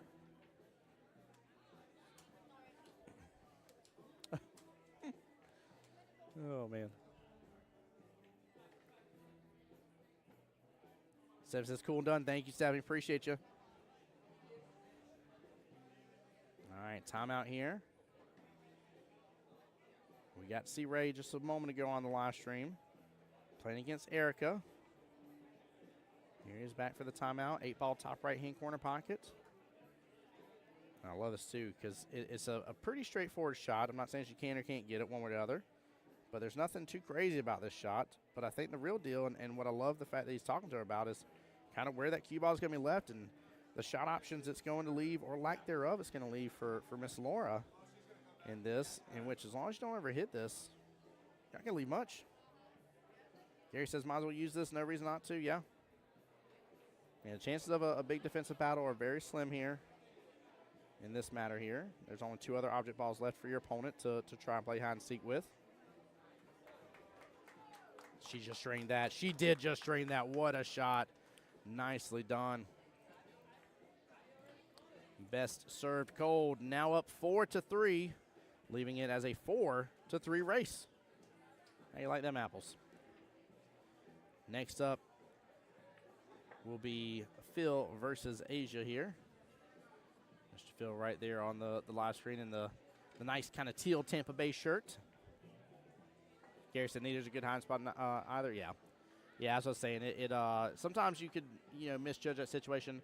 I like to go by the rule of 3. If I don't have a run to complete an 8-ball, I like to leave 3 of my object balls on the table. That usually gives you some hiding opportunities. And it's what I've kind of noticed a lot of the higher-ups will do as well is, if the run isn't on, they'll usually work down to 3, maybe 4 balls left. But usually they're not going down that 2. If they're going after it to where they're only going to have 2 balls left, it's because they have a run. They're pushing forward. They're going through it. The only time you'll see them play a defense there is because they got so off kilter on their run that now the run can't be completed without them going stupid crazy with some sort of crazy shot that they're going way too much on, doing way too much English and working way too hard on. So it's kind of the rule of thumb I use ever since I've been focused on a lot of the higher ups. I've just seen that that's kind of the way they play. Whether they'll tell you that's the way they play or not, if you just watch them, that's usually how it works. So, well, unfortunate scratch by Miss Asia there. Keep in mind, this is the 5 versus 3 in which Asia got the win a moment ago against him. That was the upset for that rack or that matchup. We'll see here if Phil can rise up to the occasion here. Good run potential, though. Look at that. 1 ball right-hand side pocket, 2 ball bottom right. Come on around here for 3, and if you come up short, you can go with 3 top right-hand corner pocket. If you get in line with it with the side pockets taking the right-hand side. 4 ball goes bottom left. This is huge run potential here. Huge run potential. If he really just breathes and works through this, I think he's going to have a great opportunity. Look at that. 2 rails. Slow down, slow down, slow down. I was going to hit that long rail a little bit shorter there, but kind of straighten on over. I did not expect it to be that far ahead of the 3 ball, though.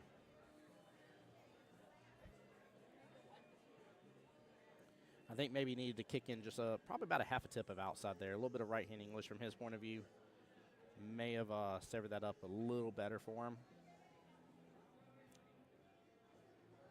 I mean, he's got a clear shot in the right-hand side pocket, but a little worrisome about what he's going to be left with for the 4.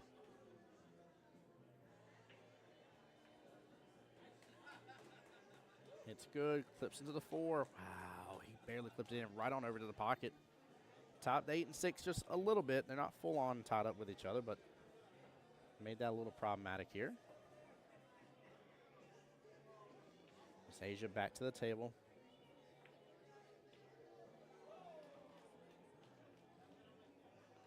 Hey, I love that call out. Chili on the YouTube side said, I've been using the rule of 3 since hearing you mention on a few streams ago. Definitely helps visualize farther into the game to know if you can run out by breaking it into chunks like that. Yes, it does.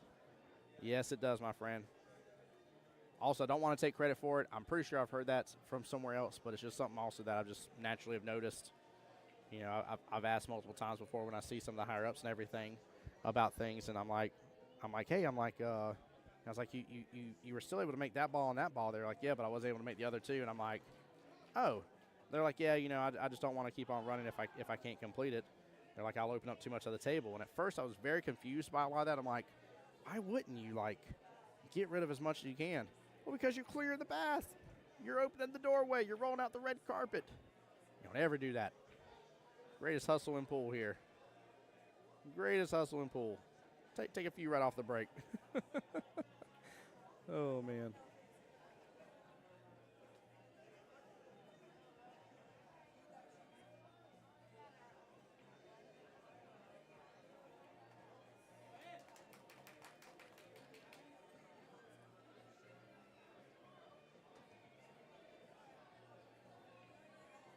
Oh, come on, cue ball. Work for us here, baby. Give us a little love. Tough situation get from the 6 to the 7 here. This might be a take your medicine type problem.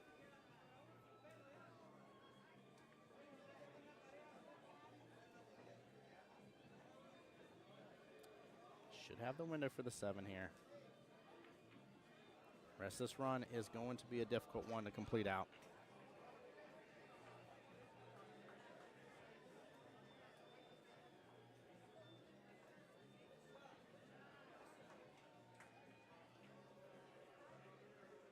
Oh. Uh-oh. Oh, no. He may contact the 8 ball. We need to agree with where it was and move it back.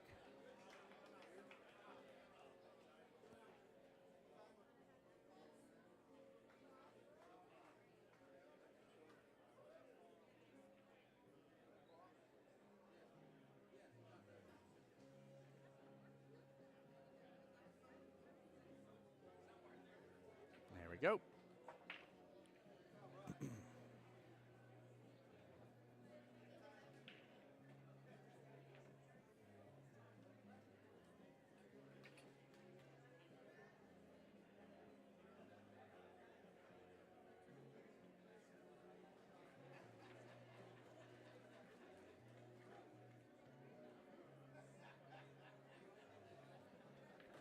Yeah, that was pretty close where it was.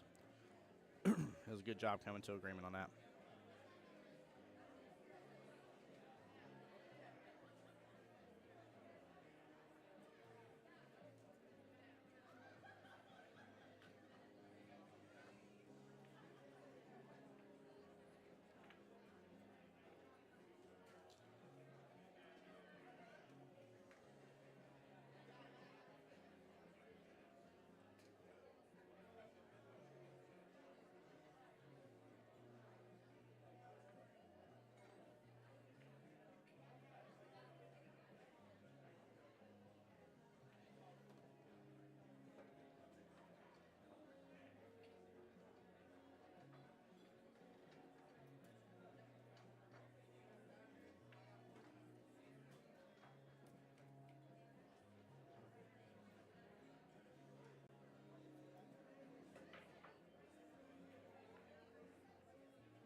All right, great job and good out by Phil here.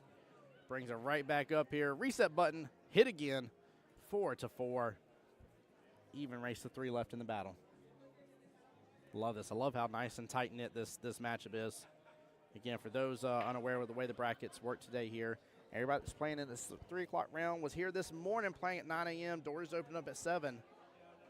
So this is their last round of the day for these teams here. They'll be back tomorrow. Also, this is still a winner's side match.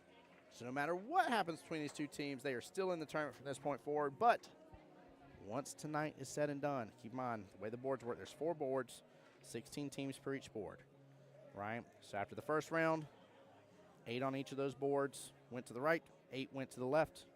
And here we are on the second round of the first 2 boards, if that makes sense. So 8 teams will be disappearing, and then we'll have another 8 disappear here once this night is finished with. So 16 teams out of the 64 will be gone before we come back into day number 2. This is modified single elimination, just like I would say 99.9% of APA matches are. And you are guaranteed to play twice. You are not guaranteed to lose twice.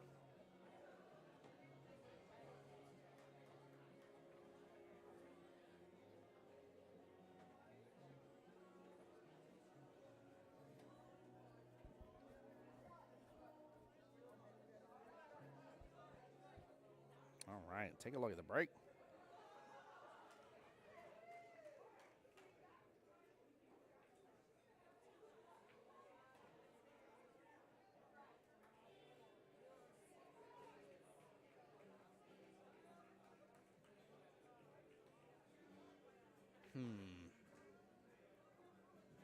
So she is stripes here no matter what. That's the only thing that was dropped. And I kind of like the fact she is leaving her 14 alone, to be honest with you. Went for the 11 top right-hand corner pocket. Hit it kind of full. So that caused it hit into the right-hand long rail first. Also, this is the kind of reversal here. Last matchup was Phil as a skill level 5 versus Miss Asia skill level 3. Now this one is Miss Erica as a skill level 5 versus Ray here as a skill level 7. Ray for team best serve cold.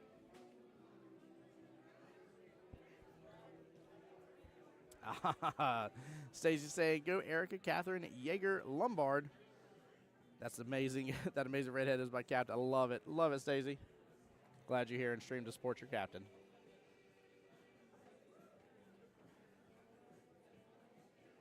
There's a window there for that 3 eventually, but I don't think it's here just yet. It's kind of tough for me to tell based on that cue ball.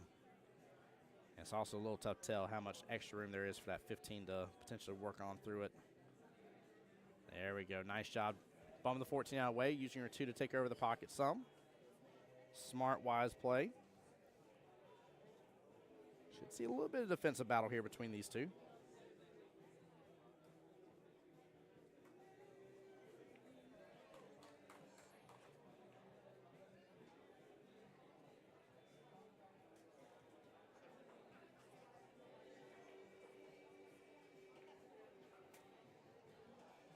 Looks like Erica is fixing to pay him back in kind here and try to take over the pocket. 14 didn't quite scoot up as far as it needed to, but that is A-okay. She got his ball out of the way. Ray's going to look to see if there's a little bit of a window to work with between that. Was that 10 and 8?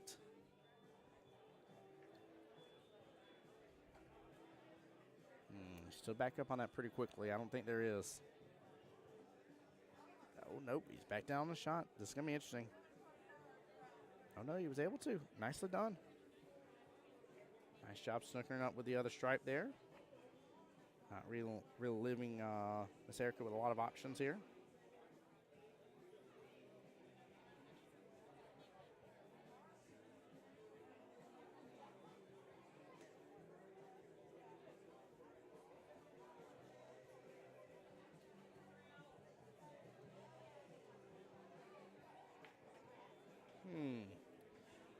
Got her stumped on this one a little bit. I don't blame her. This deserves a little quick extra luck.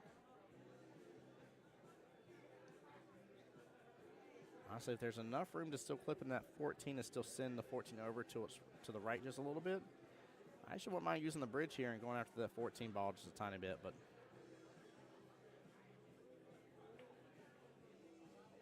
I think a quick little check here to see if that ball was frozen or not. Even if it was, looks like 15 made contact there, bottom short rail, so she's good either way. A good job getting validation on that. Very, very important for those who don't understand what I'm talking about here with a frozen ball. When the ball is physically touching one of the side rails here and it's frozen, that means even after you've made good contact with your object ball, something else still has to hit a rail, and that ball is already touching a rail, which means it has not went and hit a rail. So it's frozen. So you got to make sure you're still able to make contact. So if you just roll into it kind of full and it hits until the cue ball just bounces back out, that would end up resulting in a ball in hand as a cue ball foul. APA plays by cue ball fouls only.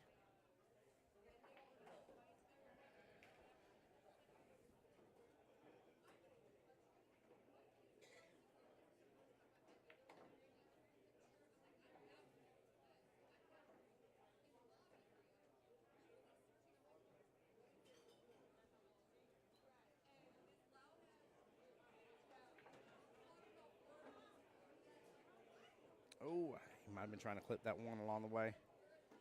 A little around the world here on the cue ball.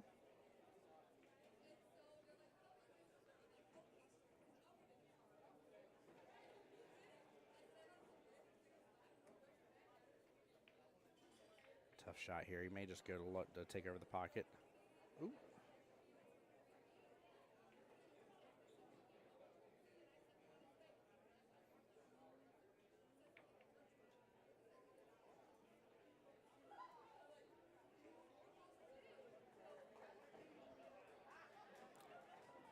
Let's see here. Trying to see what Miss Erica can do. I mean, I don't think it's advantageous for her to use that 14 to get the breakout.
That's right. It's getting very interesting here. This is about to be a battle of who's willing to not give in. Like, this is going to get very tricky here. What a leave. What a brilliant, brilliant leave. Look at that. Nicely done. Look at this. Beautiful defense here.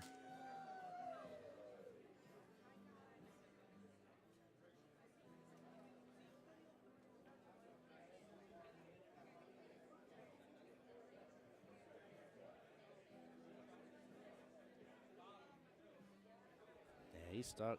It's very likely going to end up being ball in hand. Very likely. Or not impossible. He does have one option here. He's looking at it. This is just tough to pull off. Oh, he gets into it, and it's going to have enough juice to get into the rail. What a shot here. I just said it's probably going to be ball in hand. He said, hold my cue, Mr. Tim Jones. He's like, the voice does not know what he is talking about, and I'm okay with that. I have no problem being wrong. That was brilliant, though. Nicely done.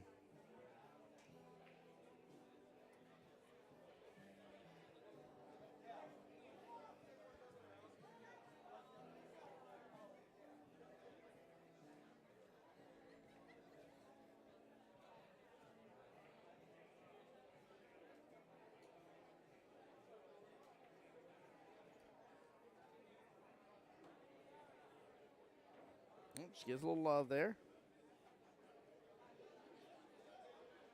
Stacey, that was a great shot, wasn't it? Chris Daniels, we got 2 times for Vegas, brother. We got it at the end of April and in the fall time frame, my friend.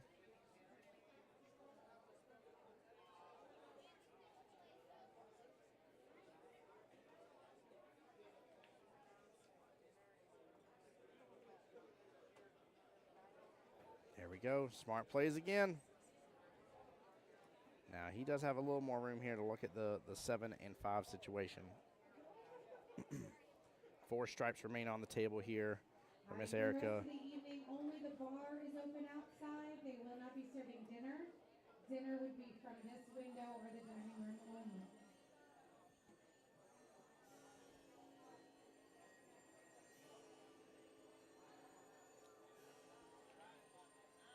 All right, ball on hand.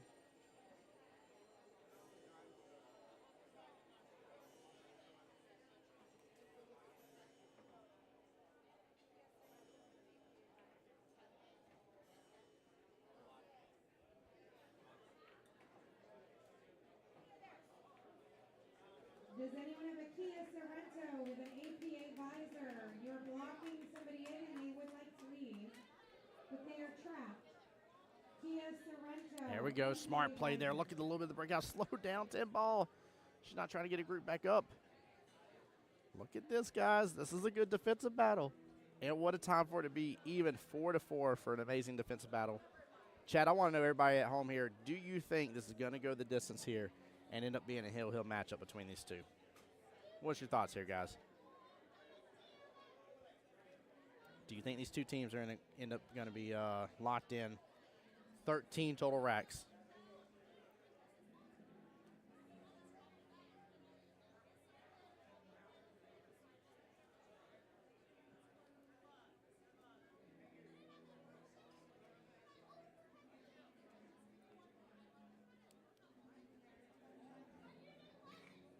Guys, welcome in. I'm seeing a lot of new faces coming into the stream here. Make sure to like, make sure to share.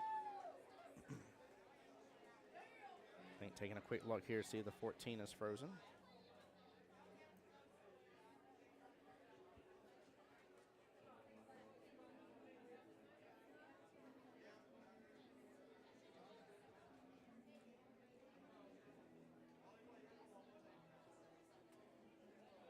Nick says the way they're playing right now, yes.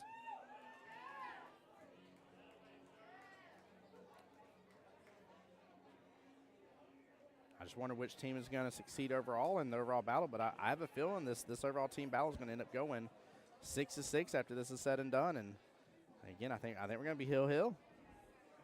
I don't know. We'll see. It's only a few racks away from seeing what happens, but Stacey saying someone's going to make it. Well, definitely in this rack for sure. It's just a question of what I mean is the overall team battle is what I'm asking.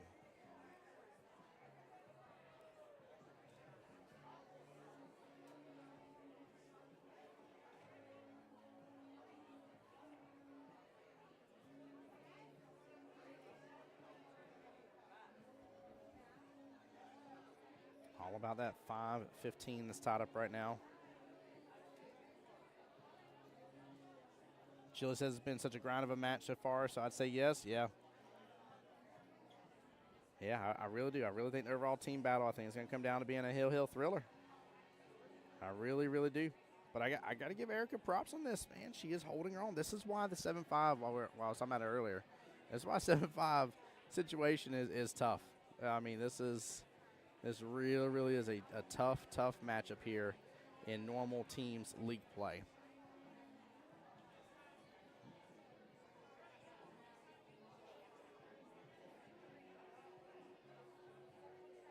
Smart defense. Well played again.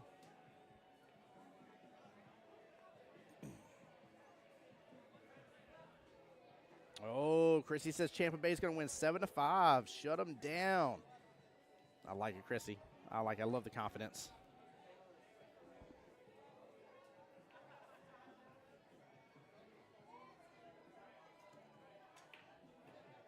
Nice slow roll there by Ray again. He's just waiting. He's just going to keep on messing that one ball.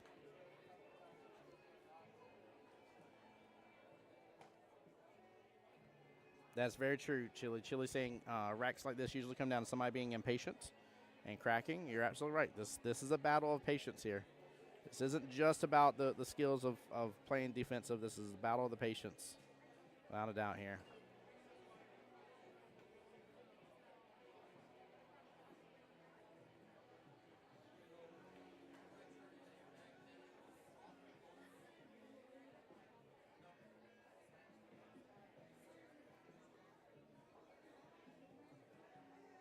Honestly, there's a good defense here as well that may buy a little bit of room. She can use the 9 to hide, and she can get separation between her last stripe. Looks like the 15 and the 5. This is tough, though. Oh, no rail. No rail. Good call. Good sportsmanship from Miss Erica there. Very well done. Not a bad situation for no rail, though. However, I have a feeling that he's going to kind of punish her a little bit on it. Looks like we got a timeout being called from Mr. David here back to the table. Again, the other skill level 7.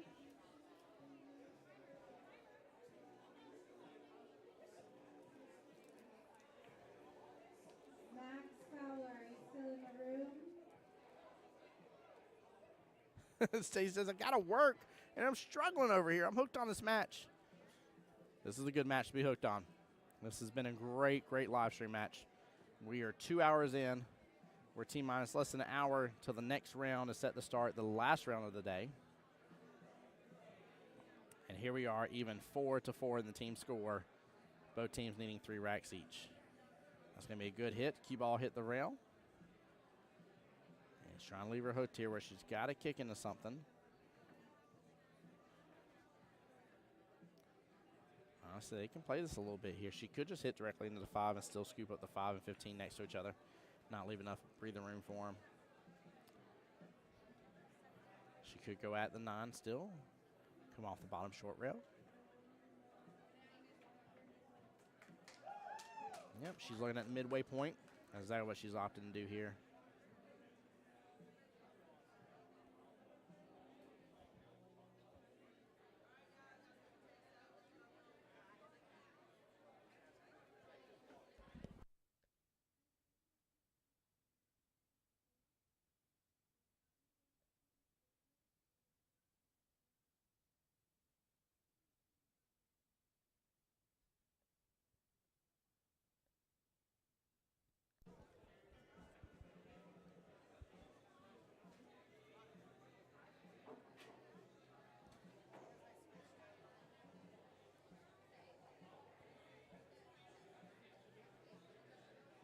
Here she goes.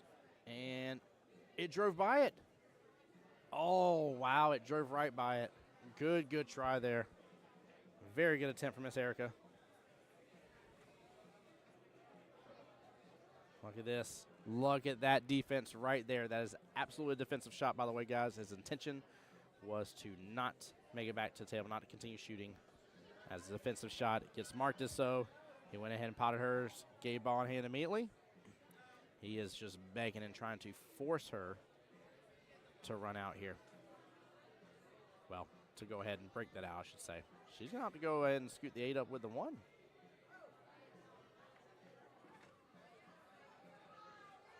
I like the idea. I like the defensive balance, guys. This is amazing. Oh, my gosh. Let's freaking go.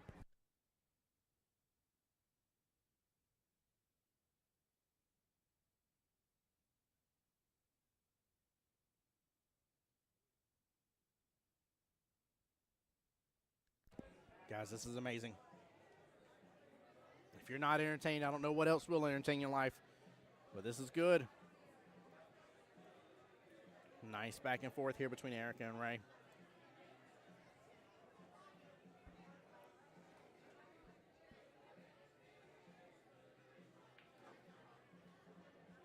So say she may opt to actually go after this and bring the 5 back close to the 15. Nope, she goes swinging at it. And it is now open for business. The real question is about the 1-8 situation with Ray. Does he get hooked up on that, or did she just open it up to where he runs it all?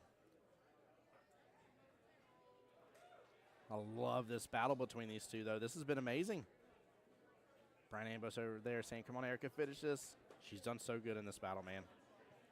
So good. He gets such a good, perfect pop off that 8. No guarantees in life, but this should be tick, tack, and toe.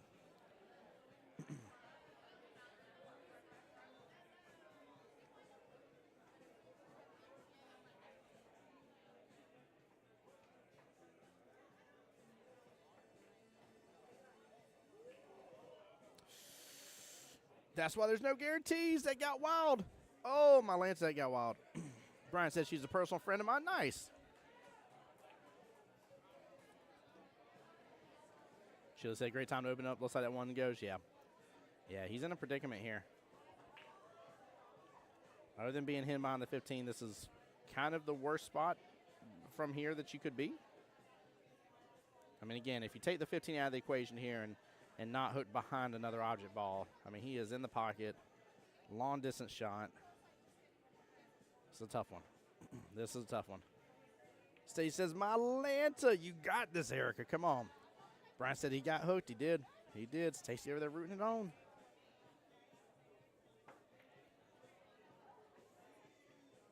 Oh, goes around 2 rails coming to the third. It's going to sink into the bottom right quarter pocket. My Lanta. Oh, my gosh. Nail biter, Foo Fighter. Oh.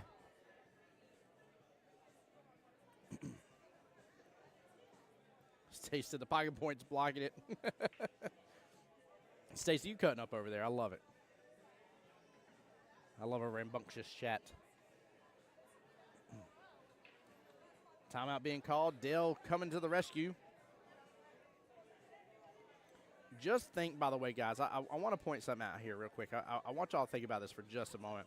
Think about how many defensive shots just went through that entire battle. Not once did Erica ask for a timeout. Not one time. And now it's saved for this beautiful moment here where that timeout could be the ultimate situation that actually changes everything. So great use of it. Love this battle, by the way, y'all too. You get thumbs up from me for sure. Thumbs up.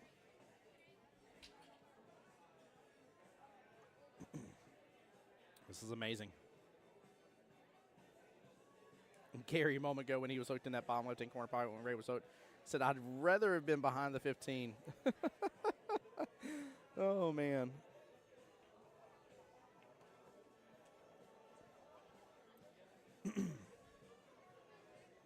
Very smart management, Chili. There was multiple times where even her team could have called that timeout on her. You want to talk about being able to trust your player and trust knowing what they're capable of, and when they really need help. Oh my gosh! Like this is probably going to be one of the top timeouts in the entire tournament that I'm going to talk about. Because at no point in time during all that defensive battle did she use that timeout. No one on our team called it. She didn't ask for it. It wasn't used. And now here in the clutches of the situation is when the timeout gets called.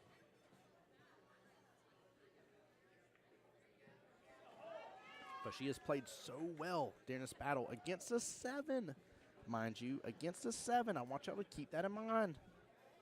She's played so well that her team did not once call that timeout on her. That's a big deal. She potted it. She potted it perfect.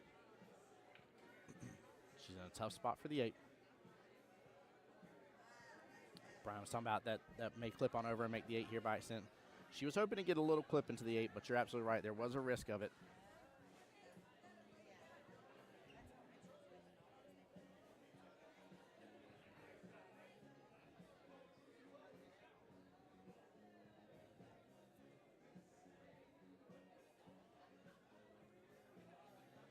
Here we go, the mirror trick. The mirror trick.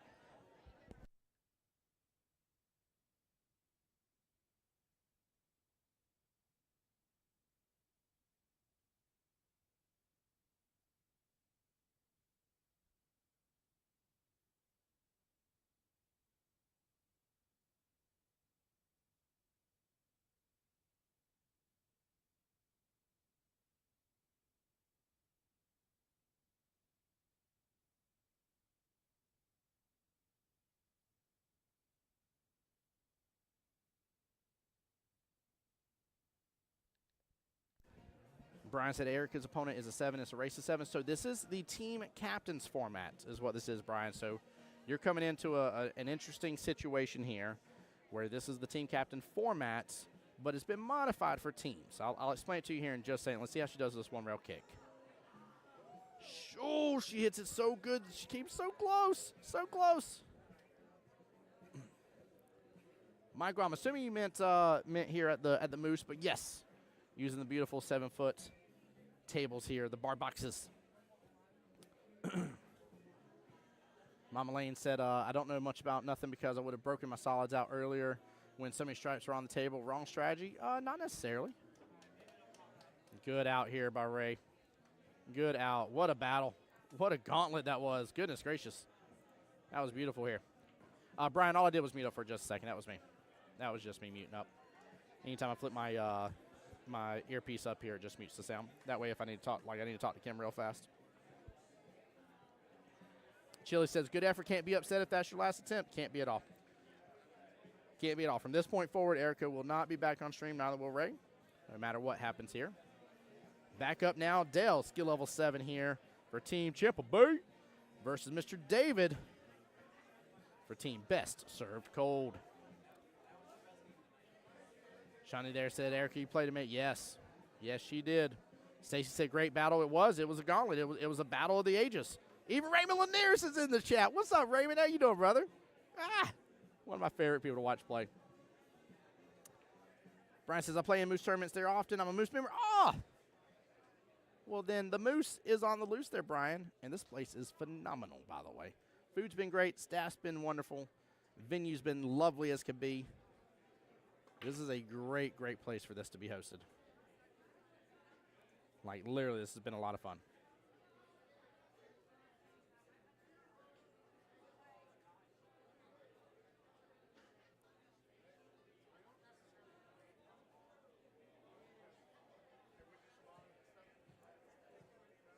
But that was a gauntlet. That was a very impressive matchup. Very impressive. I mean, if there was anything less than probably 7 to 8 innings between both players total here for that.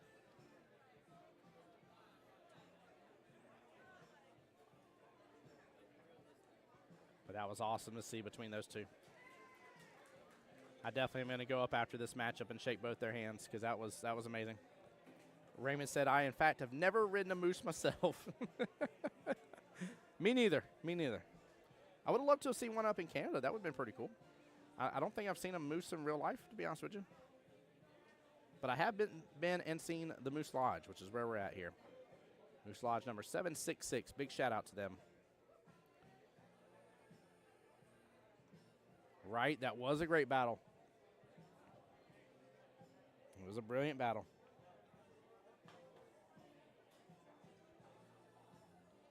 Love it. Brian over here talking to Mr. Raymond about the light over his table here. Raymond, you still playing barefooted, brother? That man runs tables. He's fun to watch. Chili says, hopefully that didn't take any win on Champa Bay sales. Sometimes the battles can be backbreakers. If you don't win, they can be. I will say the plus side, though, is because Erica and Ray were in the matchup number 4 position out of 5 matchups here, it means they're not going to come back to the table again. So, honestly, them exhausting out all the energy on that matchup isn't a bad thing because they're not going to be back on the tables before this is over from a points perspective. So if there was a time that you had to pick for you to exhaust all of your energy and everything into a battle, that was the time, right? Both teams would be done after this today, right? We still have one more match overall for the night, but that was really, really good. There we go. Some more love for Dale here.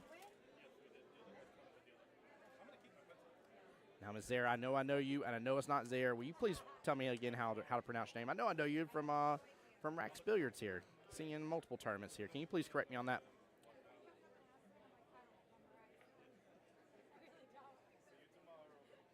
Oh, good try there by Dale.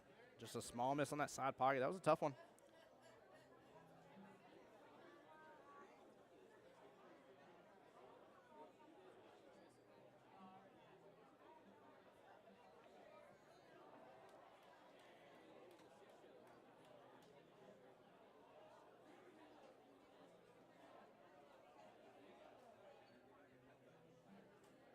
Long distance shot.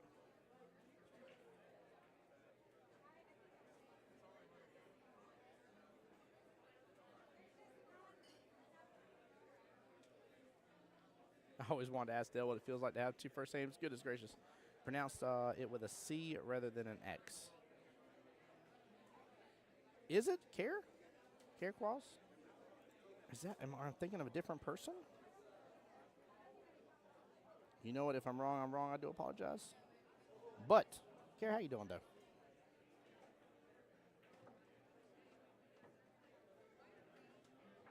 Ooh, that 9's fixing to get right in the way. You see Dale shaking his head on that.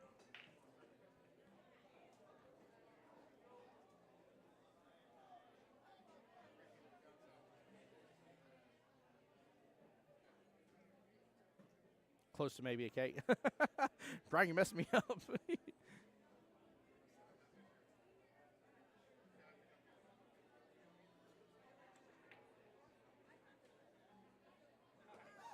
Oh, gets the love in the side pocket. Oh, my Lanta. Even the other team giving some claps over there. You see it on the live stream. I love it, man. These teams have been just good sports to each other. Oh, these guys are so much fun. Seriously, these teams are good teams. I love this. You can always feel it on the stream, guys. There's something about when you get two really well-rounded teams that are super awesome to watch. Chile says that was pretty. It was gorgeous. And here's the opportunity to tie it right back up. Sue says, great shot to Dell. Great shot indeed. And there we go. We're right back tied. 5-5. Only 3 more potential racks left to go. Kathy and Matt for the third and final time coming up to the live stream here. Just give me 1 second. I'll be right back.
That's what I thought it was. I knew it was something like that, Brian.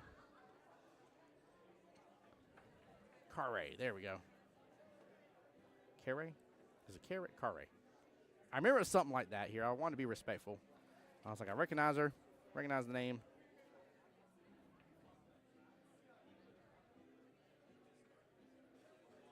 Yeah. See, you knew exactly what I was getting at there, Brian. Thank you. I was trying to be respectful to the name. I was trying to be as respectful as I can to people's names, pronunciations, all that kind of stuff. I went and gave a big congratulations to both the teams here. I said we've had some great sportsmanship on stream here so far, but by far these two teams take the cake without a doubt. This has been a phenomenal battle. Here we are, 5-5. 2 points left needed for both teams. Only 3 potential battles left. We'll see Kathy and Matt. We'll definitely at least see Laura and Jess no matter what. But after that, we'll be all up to these 2 matches to see if we see Phil and Asia closing out for us one more time. Chad, I ask you here, are you not entertained? Because I definitely am. And what a third round battle this is. Oh, I love it. What a great one for the day, too, man. Oh, my Lanta. Here we go. As Kathy says, time to be off to the races. Nothing on the break here. You got a couple open options here, guys. Straight left-hand side pocket, solid right-hand side pocket here. A couple opportunities here. I don't like the 3 stripes that are kind of grouped up here towards the bottom center of the table. And as the 8 sitting over here, close towards the bottom right.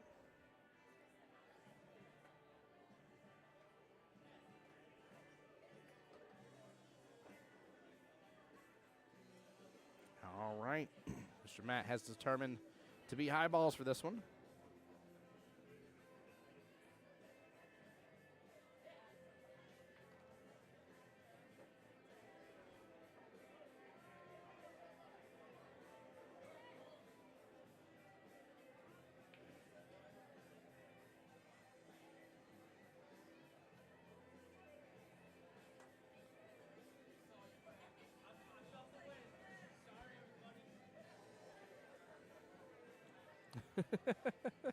I don't even know what that was about, but it's nothing but smiles.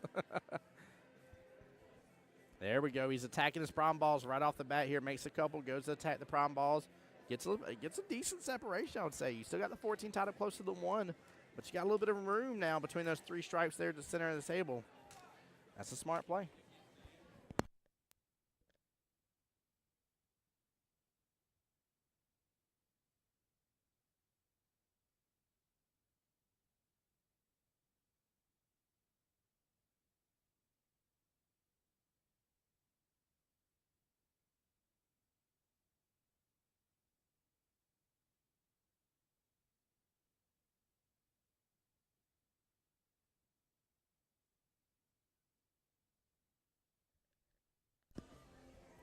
Sorry, guys. Had to make sure clipboards got turned in from another team. Didn't mean to leave you guys hanging. I love it. Chili said, our match last night had similar vibes, except it was both of our teams talking smack and rooting for the other team the whole night. Had a blast. Love that. I mean, honestly, guys, if I could really, like, show you a matchup that just makes me so proud to be a part of APA in some form or fashion, I would say this matchup right here between these two teams. I mean, honestly, like, this has been so enjoyable, so lovely. Again, great attitudes, good spirits, great sportsmanship, good fun all around. Give me here, guys. Camera's locking up on me. There it goes.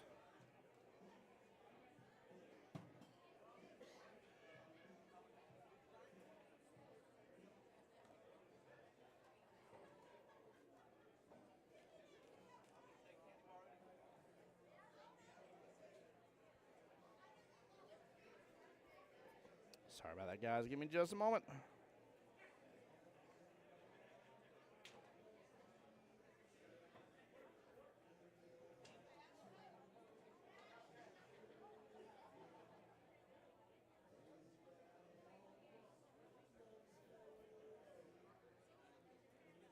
Stephanie says the best virtual cheer squad without any doubt.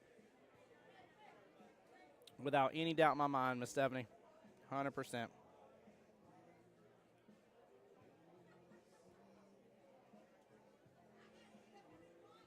Sorry about the technical difficulties, guys. I'll get everything rebooted in between streams here. Should take care of it for the next round here. Keep in mind, again, we got one more round for the night. So even though I'll reboot stream here, guys, and go offline for a little bit once this matchup is said and done, I will definitely be back here around the 6 p.m. time frame. We've been trying to make sure and start all the rounds together. Keep in mind that, you could have a match or two go a little later than expected. So ETA will be 6 p.m. Eastern.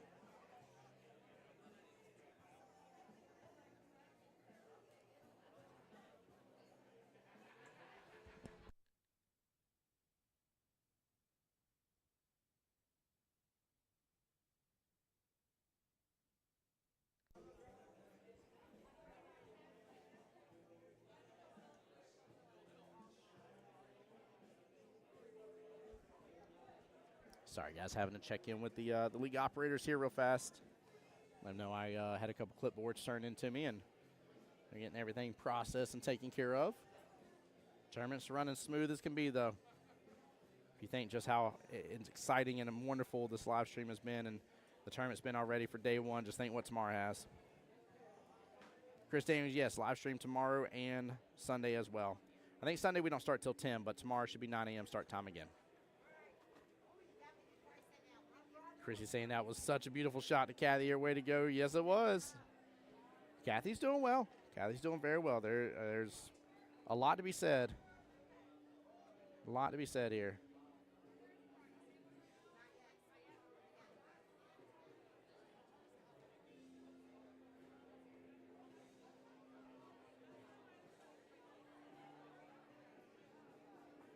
All right, Mr. Matt with ball in hand. Trying to determine how he's going to get the run going. Again, whenever you have ball in hand, look at the ball that you think gives you the most problem. You can do something kind of simple here and make a determination here and be like, all right, this ball has the least amount of pockets I can put it in because of XYZ being blocked. This ball has the second least amount, et cetera, et cetera. You can go around on that. You can look at balls that are clumped up. Any clumpings that you need to get rid of that aren't going to allow you to make the shot. And then once you start feeling a little bit more comfortable around some of that here, that's when you're going to start doing the work your way backwards situation here. So you really want to determine what ball is going to be your out ball, your last ball, and then just work your way backwards from there.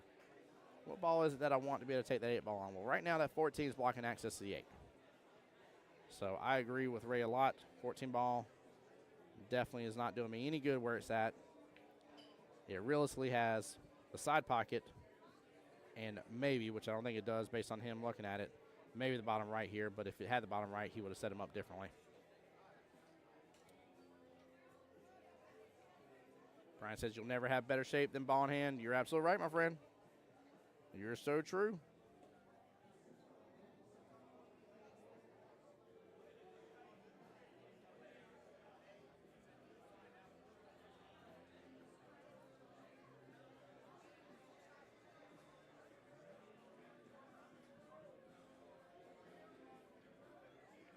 Yeah, the 14 is definitely going to be the one to go after. He's trying to roll forward a little bit more.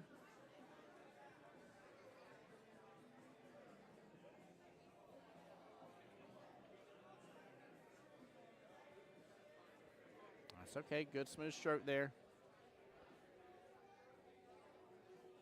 Just rattling the pocket just a little bit.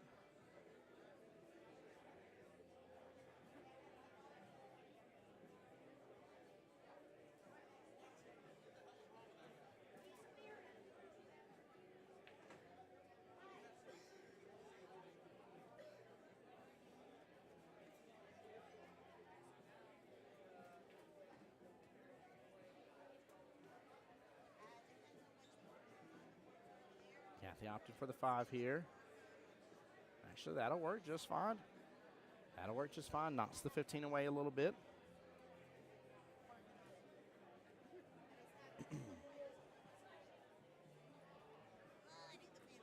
Looks like he's going to opt to go for the 13 combo here, top right-hand corner pocket.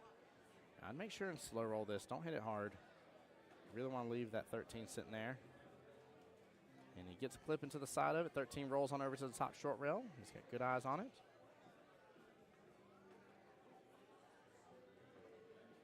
And if that cue ball slows down a little bit, he's going to be in a good angle here for the 15. Look at that. Nicely done.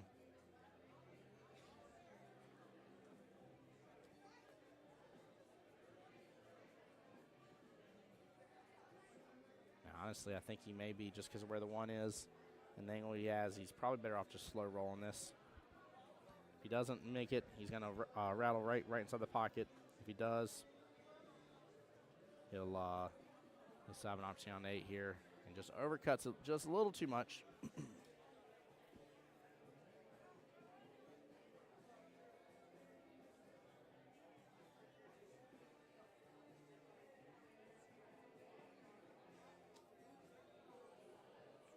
Guys, while this matchup is going on, don't forget right now there is a beautiful SVB Ruby Red cue up for grabs here. Raffle tickets are $10 a piece. I'll show the flyer in just a moment. It will have the Cash App on it.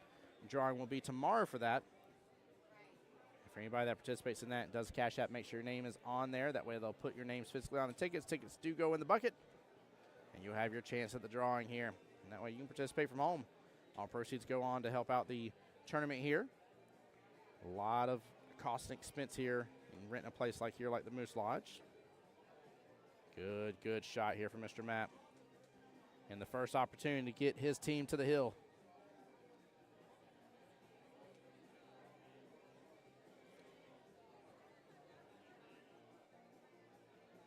Matt marking the bottom right-hand corner pocket.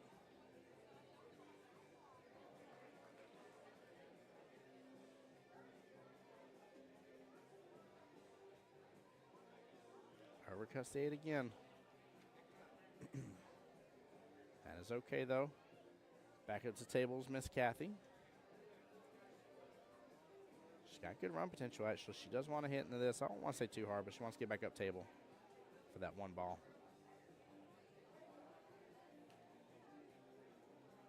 Could get a little fancier on this if you wanted to, but I think, honestly, just to stick within her skill level bracket and range here. Ain't got to here. Oh, she's going for the 1 here. I'm surprised. I assume the 5 automatically just from an easier shot here. The 1 does give her a better leave. 5's a better out ball. But I honestly assumed right off the bat here she's going to go for the 5.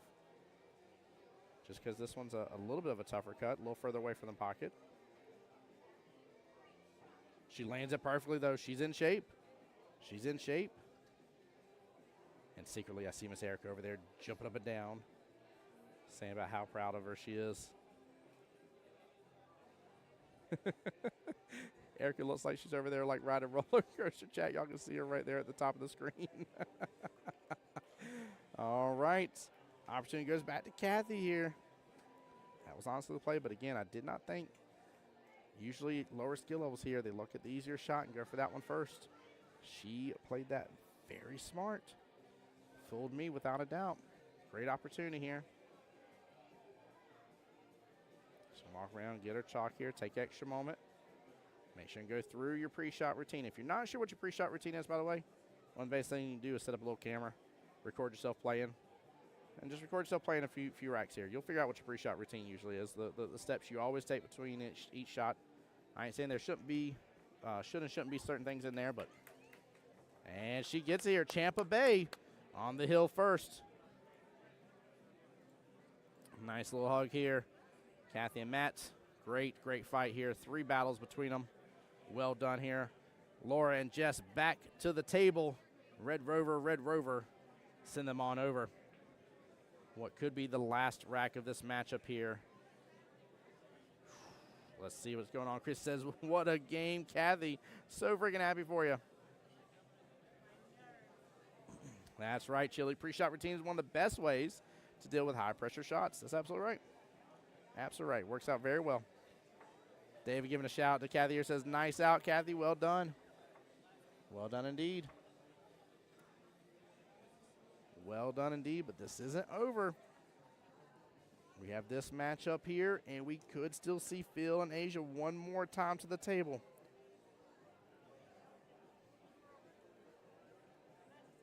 Jess has got to get the win here for that to happen. Right now, Champa Bay in the driver's seat. Let's lower to the table here for Champa Bay. Skill level 4, Jess skill level 3.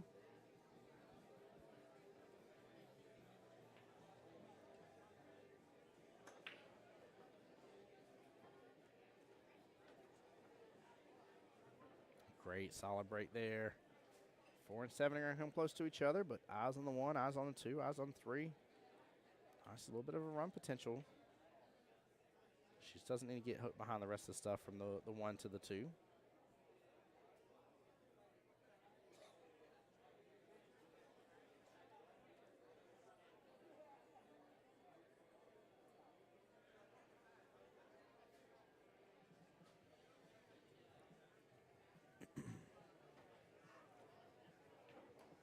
There we go, roll.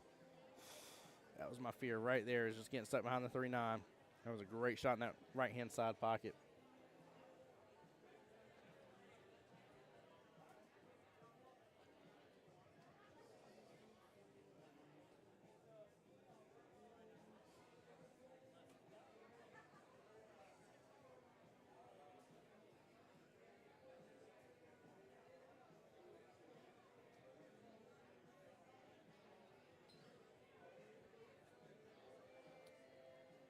She doesn't have the 2 rail here. Tough 1 rail, just a lot of distance here. She actually, no, I was about to say she might have a 2 rail option, but unless it's Z banks it, which is what it was coming close to doing. Nice try. Should say Z kick shot technically. Ball in hand over to Miss Jess. 4-7 still the problem right now. No matter what for the 2 to 3, that 4-7 is the issue. Jess says, I see it's the issue, and I really want to go for that 3-9 combo here. She needs to give herself more distance between the cue ball and the 2. Needs more distance here. There's not that much room for her to force that cue ball forward. And it's going to lose some of the potential to continue rolling forward and get back downfield for a good shot on this 3-9 here. She's adjusted a little bit, but it's going to take some oomph to get it down there.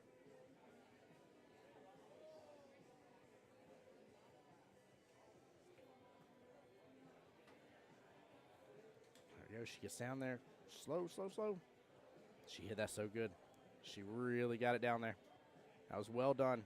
There was a bigger chance, in my opinion, of not having enough space here to give it enough oomph to get it down. And then your chances are that you may kind of realize that, whether you fully know it or not, but subconsciously you may know it. In which then you try to give it too much, you end up rattling that bottom right-hand corner pocket and throwing the shot here. She hit that really, really good.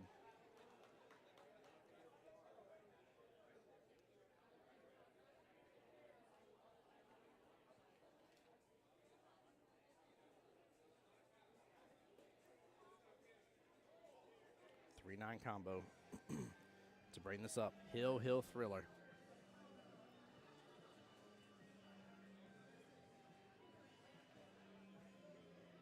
She swings. Good try here. 9-ball hits into the bottom short rail right off the first diamond. I like the attempt though. I like the attempt. She saw the 4-7 was a problem, and she said, "You know what? I'm going to take 2 bottom right. Go for the 3-9 early combo. Smart plays." Look at that, Brian rooting her on here. Says, "Come on, tackle that 9 in the corner." I love it. I love the shout out there, Brian.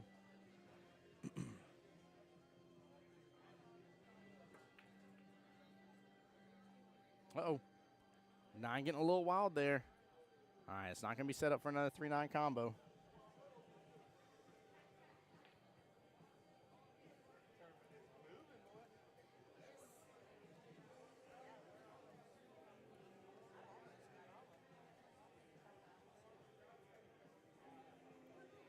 Oh, I thought you said, you know what?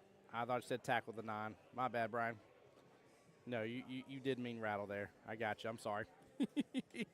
I was a little confused there at first. I was like, I feel like Brian swapped teams here on me out of nowhere. But I was like, hey, you know what? I'm all for cheering everybody on. So I was like, I ain't going to say a word about it. I see what you meant there. Sorry about that, Brian. All right, Miss Laura back to the table here. Ball in hand on the 3. Honestly, I'd like that cue ball further up. Take an angle here on it. Still take the 3 off the bottom left-hand corner pocket, but come off the bottom short rail and see if we can bump into that 4-7. Oh, she might get a good clean hit off of it. She does. What a shot. She carried that over beautifully. Absolutely beautifully. Well played. Quick little instant replay of that, but look at this. What a shot and a half. I mean, she drifted right on past that 6 ball, lands into it, just so slow speed, beautiful as can be. And now she just tackled the 6, or the 4 right after top right-hand corner pocket. Has good eyes on the 6 here.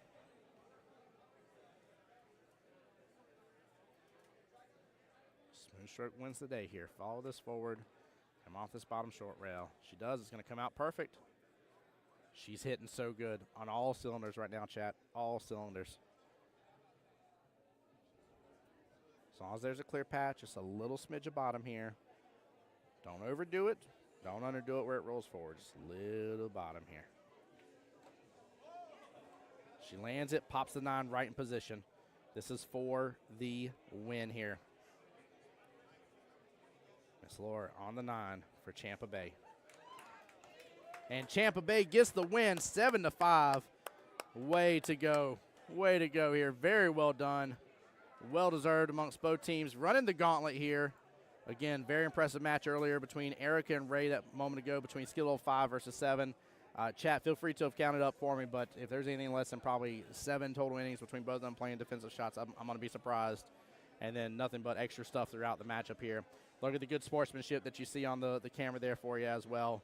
Well done, well-deserved here. Both teams cheering on and showing love and support. Guys, my name is Tim Jones here, voice of Jacksonville Pool.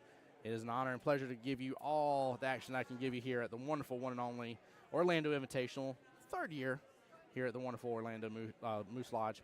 Guys, that being said here, we got about 20-ish minutes or so until the next round is set to begin. Now, I still see a couple matches going, so that could be a little bit more after. A little bit more or less. Bear with me here. But with that being said, Stephanie did say it. Chrissy did call that 7-5, didn't she? She absolutely did. Did somebody call it on the YouTube side as well? I feel like somebody on the YouTube called it 7-5 as well. I love it, though. But great job, though. Great job, seriously. Very nicely done here, guys. Tim Jones here, the voice of Jacksonville Pool. I'll be back live with you guys here shortly. Stay tuned for the next live stream here on my page here for Facebook, the voice of Jacksonville Pool, my YouTube as well. And then as long as I get back and running, I was having a little bit of technical difficulties, but I really want to make sure it's pushed out to Lake in Osceola APA as well. So I'll talk to you guys soon.